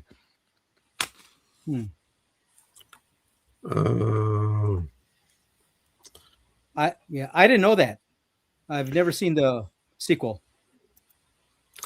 Okay, well, I didn't like the Maltese Falcon one time. I'm going to see that again though. I want to try it again. But I think Casablanca is easily number one for me, at least. I like it more every time I see it. I didn't like it the first time I saw it. I think that's my favorite. I like it more every time I see it. Mm-hmm. What Becomes of the Broken Heart? Did you type that in, sir? Yeah, that's the sequel to Once Were Warriors. Oh, okay. Did you see it? No, I never watched it. No. Oh. Okay. And I've seen the Johnny Cash movie that they were talking about. I can't think of the name of it. He What year plays would a that really movie be? bad guy. What year is that movie? The Johnny Cash noir. It's the late 50s, or very early 60s. That's easy enough to look up, but he's this guy that's hired. The president's coming in on a train, and he breaks into this house with his mother and a child because that house is like got the perfect position where he can shoot yeah, the it's called president out the Suddenly. window. Suddenly, isn't it? Suddenly. Yeah, maybe that's it. But yeah, that's the movie he's talking about. Could you put that into words which even Caesar could understand? I explained it. No, I just started talking about it. I said, "Oh, this might be a good opportunity." So I was getting a clip ready. Then it turned out it made sense. Yeah, I didn't need the clip, but I used it. So Johnny Cash is a brutal. It reminds me of what's the Humphrey Bogart film where they break into that family's house? Desperate the Desperate Hours. Yeah, Desperate. It reminds me of that a little bit. The Johnny Cash film. So and suddenly it's Sinatra, right? Isn't he going to assassinate the president or something? Yeah, well, maybe it is Sinatra. What's the Johnny Cash one? Because there's a Johnny Cash one. All you need these days, if I had my phone here, because I'm becoming an AI guy. Okay, I would say I press the button. I'd go, "What is the name of the Johnny Cash film? This noir film?" And it would tell you immediately. What's the connection? I've seen it. I can't remember now. I've seen too many films. It's been a while since I've seen it. Yeah. The town is called Suddenly, isn't it? Something like that. I don't know. Maybe I'm wrong. Yeah. No, I think you're right. Cash one, and now I can't think of it. But he does break into a house, and Door-to-door maniac. Maybe. Maybe it was his episode in Colombo. I got it on one of these 50 film collections. How about the Dawn Patrol? Anybody? What you just said about AI made me think of something. I don't know if it's supposed to be funny, but it's also kind of sacrilegious at the same time. Oh. To me, maybe you'll think it's funny, but it's what if Hal was Alexa? Oh, right, from 2001. Yeah. Yeah. Is there a punchline, or is that just well? You got to hear it for it to make sense. Oh. Okay. Open the pod bay doors, please, pal. Searching for cod recipes online. Open the pod bay doors, please, Hal. Sorry, I can't find anyone named Rod K. More in your contacts. Open the pod bay doors, Hal. Sorry, I'm having trouble processing your request. What's the problem? Problem Child is a 1990 comedy movie starring Michael Oliver. What are you talking about, Hal? Playing Talking Heads on Spotify. I don't know what you're talking about, Hal. Here are a few popular halal restaurants: Big Al's Pizzeria, Fatima's Halal Meat Market and Grill, Cedar's Halal Meat Market and Grill, and Old Where the hell did you get that idea, Hal? Searching for flights to Idaho. Hal, I won't argue it. Open the doors. Playing The Doors on Spotify. Come on, not touch me, babe. Can't you see that I'm not afraid? What was that promise that you made? Why can't you tell me what she said? What was that promise that you made?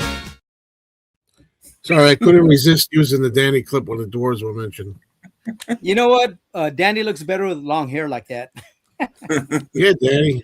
You listen to that, Danny. Grow some hair, man. I tell you, man, I'm finding mine everywhere. I don't like it. But okay, it's okay. I'm 64. It's time. I should be so lucky.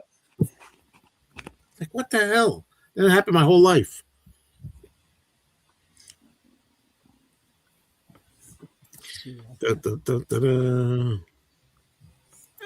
It could use a little tighter editing, but I do like. I'm the only guy I know that likes Hollywood ending. I like the premise of it, but maybe it could have been tighter. Yeah, I like it. Don't think I remember that one. The idea of how he has Woody Allen's directing a movie. It's very important that he do a good job with it, and something happens that he gets psychological because he's nervous, psychological blindness or something, psychosomatic blindness. So he's got to direct the movie blind. Remember, it's a comedy, but anyway, I just think it's a funny premise. But I forget who it is. He's directed a movie for his wife's ex-husband or something like that. That's right. Yeah, that's it. You got it. There's a moment where he steps off a high gantry, and there's this bone-crushing crash. And you think, I really flinch when I see that, even when I've seen it more than once. That scene where he goes off the end of a gantry and falls. Fucking hell. That's heavy. Heavy slapstick. Yeah, literally. Ramoga, I've seen the 5 original Planet of the Apes movies back to back many times, at least 4 times in the theater, too. Wow. You know, and at home, I do that. I used to do that once a year. I used to have a bunch of apes friends. You know, Planet of the Apes friends. We used to do once a year. We'd pick the same time around Thanksgiving holiday usually, and we'd watch all 5 of them. It's not as bad as you think. People say, "Oh, 5 movies, my God!" But the thing is, if you love them, it's not hard, and it takes about 8 hours. It's like 8 hours, but it's like a work day when you work. It's an 8-hour work day, and that's with a lunch, like a break. So we used to watch the first 2, then we take a break, we get pizza or something and have some drinks, then go watch 3, 4, 5. And most of them are like around the 90 minutes long, 95 minutes, a couple of them. And the original was the longest, and that's only 112 minutes, which is just 8 minutes under 2 hours. They're not that long. We could do it in 8 hours or less. When I first started to watch them in 1972, Planet of the Apes was always going around with Escape from the Planet of the Apes, so you saw the 2 on one ticket, and that's why I ended up with the front of house set, which is just behind this computer up on the wall from Planet of the Apes that I bought when I was 13 years old, and the poster from Escape from the Planet of the Apes, because the cinema manager was trying to advertise the 2 films at once because it was a double bill. Mm-hmm. Those are fighting words for me. The Apes movies. Anybody starts putting them down, those are fighting words.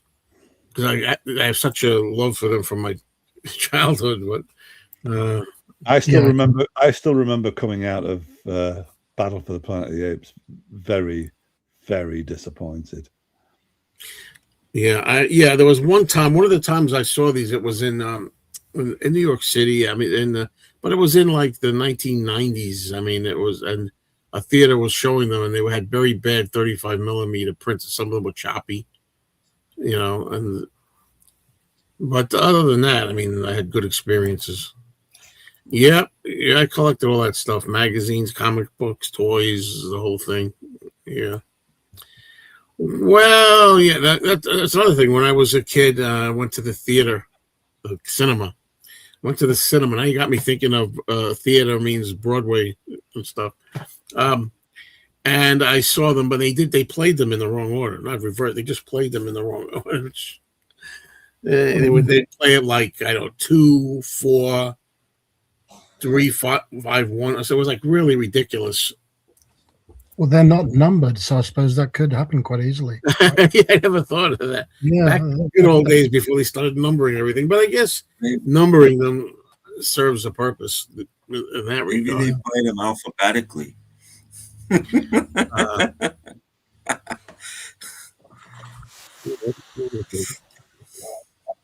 Yeah.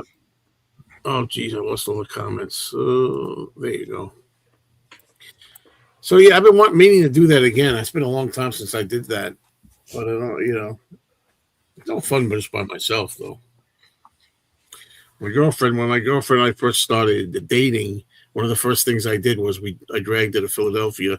A theater was doing them, all 5 of them. But she enjoyed them. She likes science fiction.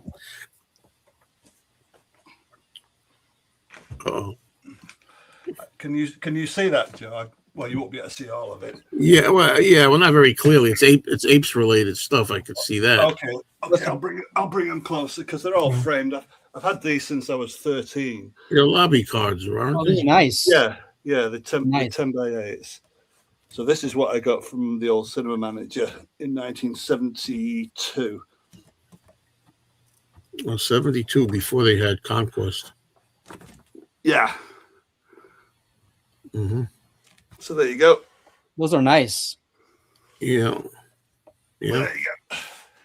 It's always the fun of doing. You never know what we're going to see here, right? Yeah, put that in front of your Beatles poster, and then it says the Beatles on top, and that's pictures of apes. It doesn't really compete with that, but I got a life-size Tim Curry from Legend. You know, is not the devil, but that character, a big cardboard life-size. Oh, I remember the image. Yeah. Yeah. They just give them away once they become out of date. They just said, "I'll take them." Dun, dun, dun, dun, dun. Boy, Danny's got a lot of play here. Hey, 4D, where do you get your posters from? Where do you buy those? Well, that front of house I've just showed you is where I also got some of the posters that are around the house, which was my local cinema manager illegally sold them to any kid really who asked him, whoever would first come first serve, and he would sell the front of house set of 8 stills like I just showed you. They were bought for 75 pence, which is less than £1. So the posters like Escape from the Planet of the Apes, that was 50 pence. He used to sell the posters for 50 pence. But these days, all these years later, I buy them nearly always on eBay. Okay. Nearly always. But in between, there used to be a period in the 80s and 90s where I would go to film fairs, a bit like record fairs, right. But instead you were looking at film posters and stills, and I got some bargains there in the past. But nowadays, it's always on eBay. Yeah, there's a record store here in Burbank that the owner, he comes, he buys a lot of records. He also comes across movie posters. And he's got a collection of original film noir posters. Whoa! But I'm afraid to ask the price, because come on, they're going to go for a lot of money. I guess. But he's got some awesome posters. Even in the store, he has a lot of Disneyland posters, original Disneyland posters on the wall. He recently acquired a Matterhorn poster, and they're beautiful. They're just beautiful old posters. They're colorful. Yeah. And he's got some rock posters that he got recently. But again, you're easily talking about $100-$300 or more for any poster. And so I'm like, well, I tell him, yeah, I'm interested, but there's no rush. You're looking for that part. Did I tell this story here? I might tell it again if I did, about the Planet of the Apes poster that I traded as a kid that I regret. Yeah. But But these days, I'm finding it cheaper to buy from America, even though the international postage is extortionate. So for instance, that poster up there of the president's analyst, James Coburn, that's a US poster that I bought on eBay, and that I had a long think about why they're cheaper to buy, even including the postage from the USA. Because I've just bought one from the US, the Cincinnati Kid, 1965, Steve McQueen. If I were to buy the UK poster of that, which does look better, it would cost me. The one I saw was going for nearly £1,000, which is out of the question. But the one I've just ordered from the USA cost me altogether, including the postage, £46. So that's something to it. So when I started to think about why UK quads are rarer, it occurred to me that the USA is a massive country compared to the UK. So imagine all the cinemas that are around the USA, and all the posters that have to be printed. Yeah. In the UK, not so many posters are printed, so I guess their rarity pushes up the value more. Yeah. I hate to say it, but there's probably more collectors in the UK than there are in America. It might have to do with age as well. The age is going to. Yeah, exactly. That's what I'm saying. That they're aging out. Kids don't care in America. They just don't. You know what's cool is seeing the foreign poster of an American movie, because it's written differently. The language is translated, and it just looks different. Looks in some ways cooler than the American. Oh yeah, a friend of mine had the Italian RoboCop poster. The last time I went to the cinema. Oh wait, are you talking about when you saw the movie Wings? Is that the last time you went 4D? The movie Wings. The last time I went. The last time I went to the cinema, I was in the USA. So and I wasn't especially wanting to go, but Nanette Vonnegut was rendezvousing with her friend, and they were going to see this film. I can't even remember what the film is now, but it was on the grapevine a lot at the time, and so I went to see it with Nanette, and neither one of us were impressed with the film, to the point where I can't even remember what it was. So that year was, I think, 2013. That was the last time I went, and but then there'll be many years before then when I didn't go to the cinema either. Oh. Not much has changed. No. I'm quite impressed with Tom. He seems to be a really regular cinema. Oh yeah, he has a what is it? He has a deal, one of those passes, whatever, where you pay to go to a certain amount of movies. Okay. He can see like 4 movies a week, and it's like $20 a month or something for the pass. It's like I used to dream about that, man. When I was working, I used to think, oh man, one day I'll be retired. I can go to a movie every day or I don't want to see anything. First Men in the Moon. I can't show it you, but I've also got the front of house set from 1964 of First Men in the Moon, and they're framed on the wall behind a lot of books. First Man in the Moon, right? Yeah. Yeah. We got time for just 30, 40 more questions. No, I'm gonna have to get ready soon to go. We're not gonna eat till 7. This is gonna work all right. I could stay on all this time, but I mean, more than 2 hours. I don't know. If we were in the middle of something. Well, the best experience I've ever had in the cinema actually was in America, but maybe I liked it. Maybe other people would find it annoying, because the audience, it was in New York, and I was watching Scorsese's Bringing Out the Dead, a film that's set in New York.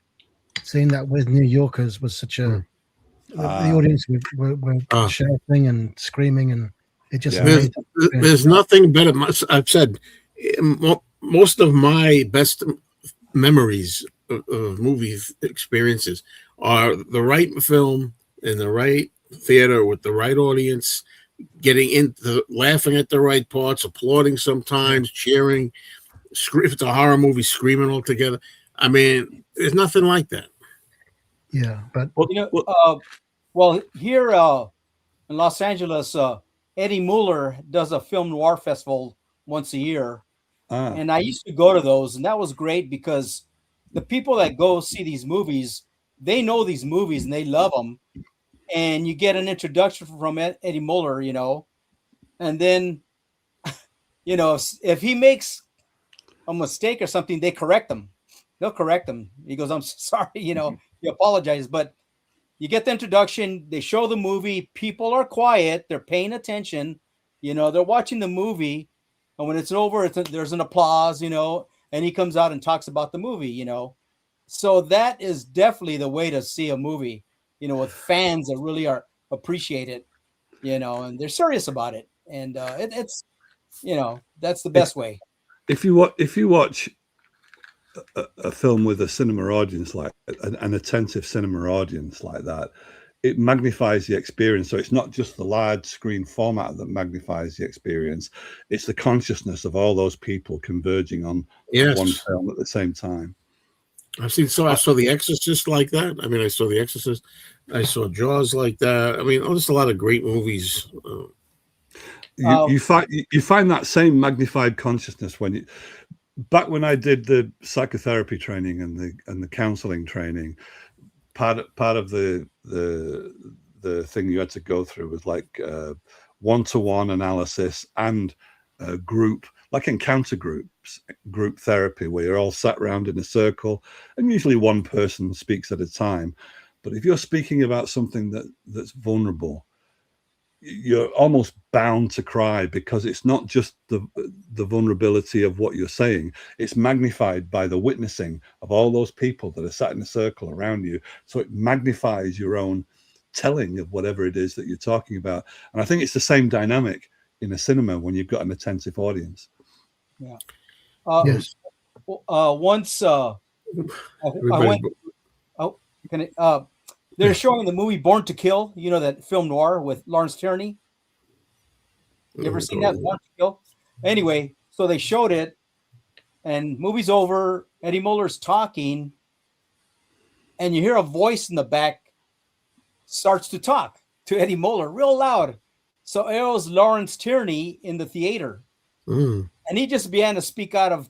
I don't care. He just was like almost. He had a loud booming voice, and it was everybody turned around like, what?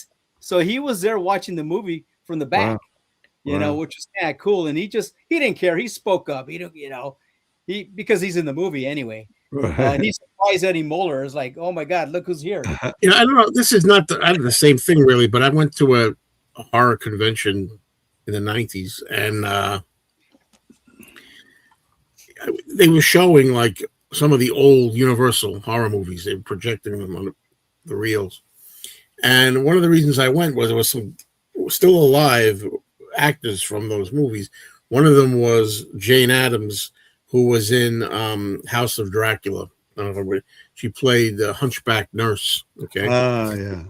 The sweet hunchback. She wasn't a monster. She was like, she had a disability or whatever. Yeah. She's watching. I sat in the room with her with her grandchildren in front of me. They sat in front, watching grandma in this old movie. And I just thought it was so fun to see. And of course, when it was over, I said, "What did you think of your grandmother in the movies?" They were like, "It was okay, it's old, Wow, wow, it was an old movie." But I know nobody's going to relate to that. I don't think anybody in this crew is a horror movie fan or slasher movie, especially. But I think the hunchback thing started with House of Frankenstein, because Fritz wasn't a hunchback in Frankenstein. Dwight Fry, he wasn't a hunchback, was he? Where did it start, really? I guess. Lugosi. Lugosi wasn't a hunchback in some of Frankenstein either. So J. Carrol Nash. I think started it all. But I wanted to tell you, because I'm a fan of the slasher films, and I always say, look, I gotta defend myself, because it depends on the audience that you're with, the people on the screen with you. So Tim's not. I'm sure Tim, you're not going to relate to this, or nobody will. But so I loved the movies, the Friday the 13th series. Okay, and I'd see every one of them when it would cut. It would be a big event. Everybody would go the new Friday the 13th movie to see Jason with the hockey mask. Well, he didn't have the hockey mask until later, but whatever. And to just see him do his thing.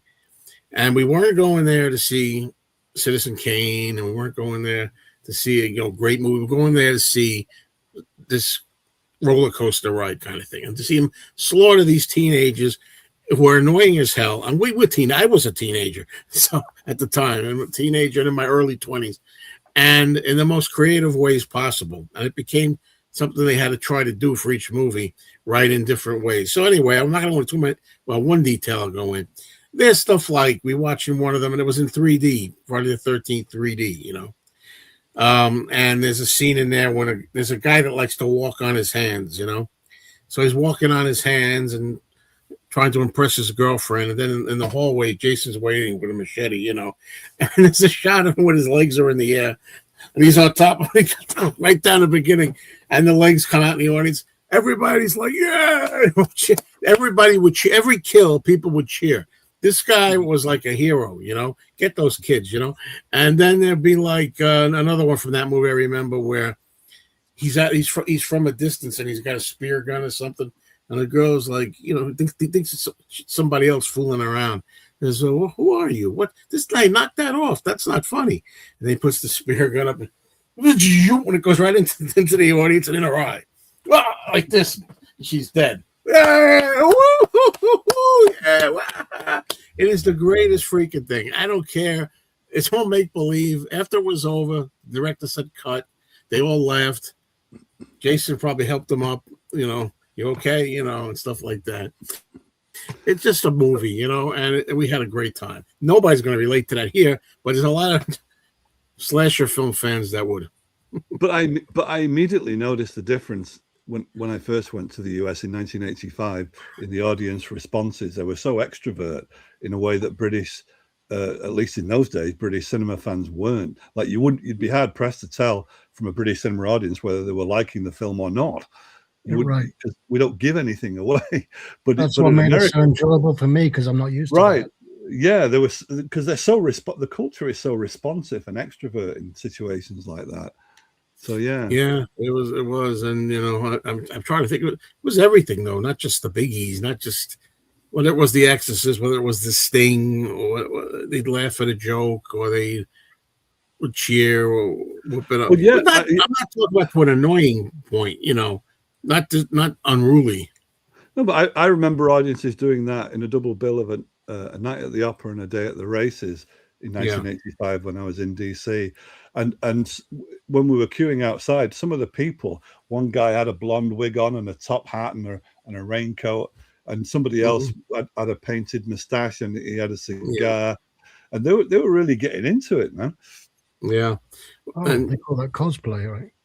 And with the Jason movies, you'd always have at least one or two guys with a hockey mask going to the movies just to watch. Right? Yeah. Hockey mask.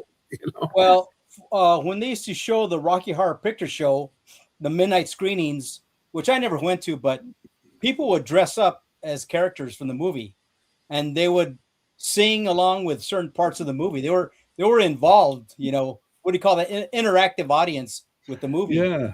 That was pretty much the beginning of cosplay, I think. It had a big interesting. Isn't that interesting? The different cultural responses, and where in one country something would be considered abnormal if you responded that way, but it's perfectly acceptable in another country. So sometimes, I've said this about VC arguments before. Sometimes in the VC, what seems like a personality clash is actually a culture clash, rather, in the mistranslation between two people. Yeah. Right, that's a good point. Misinterpretations, maybe, I don't know. Yeah, and not realizing how it's going to come over when in your culture it's perfectly okay, and you've not calculated the difference in culture, how somebody else is going to take it. Oh, like language barriers and things like that. Yeah. Well, there's if you go into certain areas where and they're showing movies, certain theaters in certain areas, some people tend to be a little more vocal during the movie. They even talk back at the screen and stuff. It can be annoying. It can be entertaining. Sometimes. Yeah, if it gets that far back, but yeah. I mean, sometimes it's not good. Sometimes it's okay. It just depends. But some people get involved. Yeah. So they yell out. I can't stand. Sometimes you get an old movie and people know the dialogue, so they'll start saying the dialogue and before they say it's like, all right, the dialogue. That I'm really impressed. Okay, I know the dialogue too. Okay. But that's not the same thing.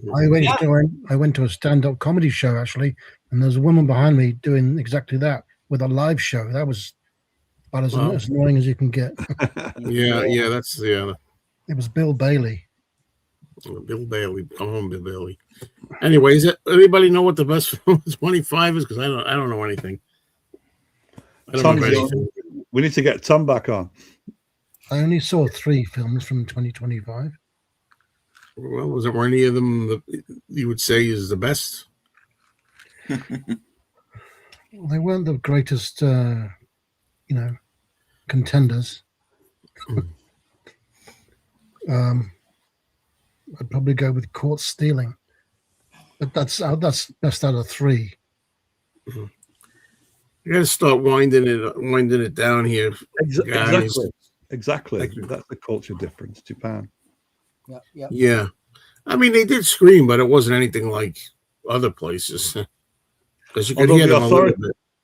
Yeah, but I think the authorities were policing them as well. Yes. Yeah. Because start getting back to that kind of stuff around here. Spare the rod, spoil the child. It would be seen to be indecorous, like a lack of decorum in Japan. I like when they show the Beatles here at the Hollywood Bowl. I guess 1964, 65, and these girls are dancing like they're shaking their hips. I mean, they're really getting. It's like, wow, these girls are really loving these. You know, Sigourney Weaver has this. You know, she saw the Beatles there. She says that in one of the videos. She says, and of course, I put on a nice dress and got my hair done because the Beatles were going to see me.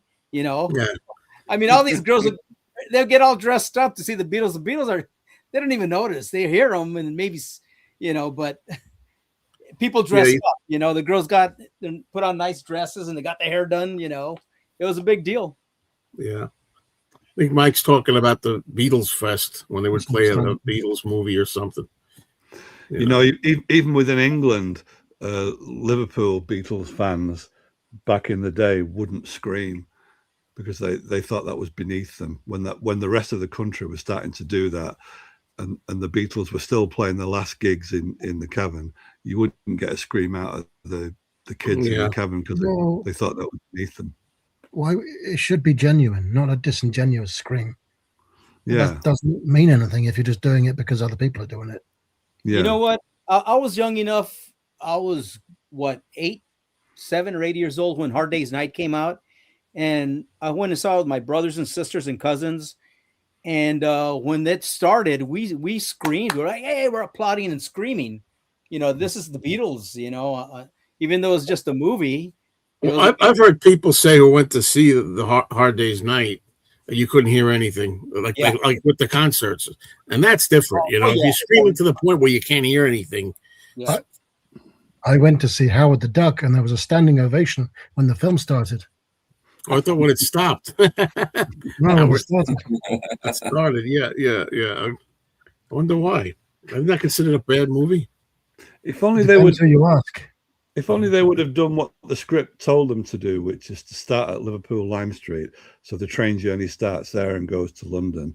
If it had done that, it would be the perfect metaphor for the transition from British New Wave, which was very regional, northern regional, on location, back to swinging London, where all the cameras converged by 1965, back to London, where it was starting to swing. It would have Hard Day's Night in that train journey would have been the perfect transition. Oh. Well, yeah, Edward G. Robinson, a film of him going to see the Beatles at the Hollywood Bowl. I guess he's in the crowd or something. I don't know. Was it Robert Zemeckis? He made a film about crazed Beatles fans. Yeah. I'm losing it now. I Want to Hold Your Hand. Was that the one? Yeah, I think so. Yeah, you're right. Well, guys, a good time to end. I mean, I could go on more, but hey, this has been a pretty good 2 hours and 7 minutes and counting. Yeah. So, I'm so glad everybody was up here. Thank you for joining us, everybody. Thanks for the company. It took my mind off. My illness, so that was good. Yeah. I know. It happens to me sometimes. I try to forget it. Yeah. But anyway, and we'll meet again. Hopefully, we do this every Monday usually. So sometimes I skip one here or there. Thank you all, and we will see you again soon. Catch you later. All right. Cheers, everybody. Bye. I'm laughing because he's gone.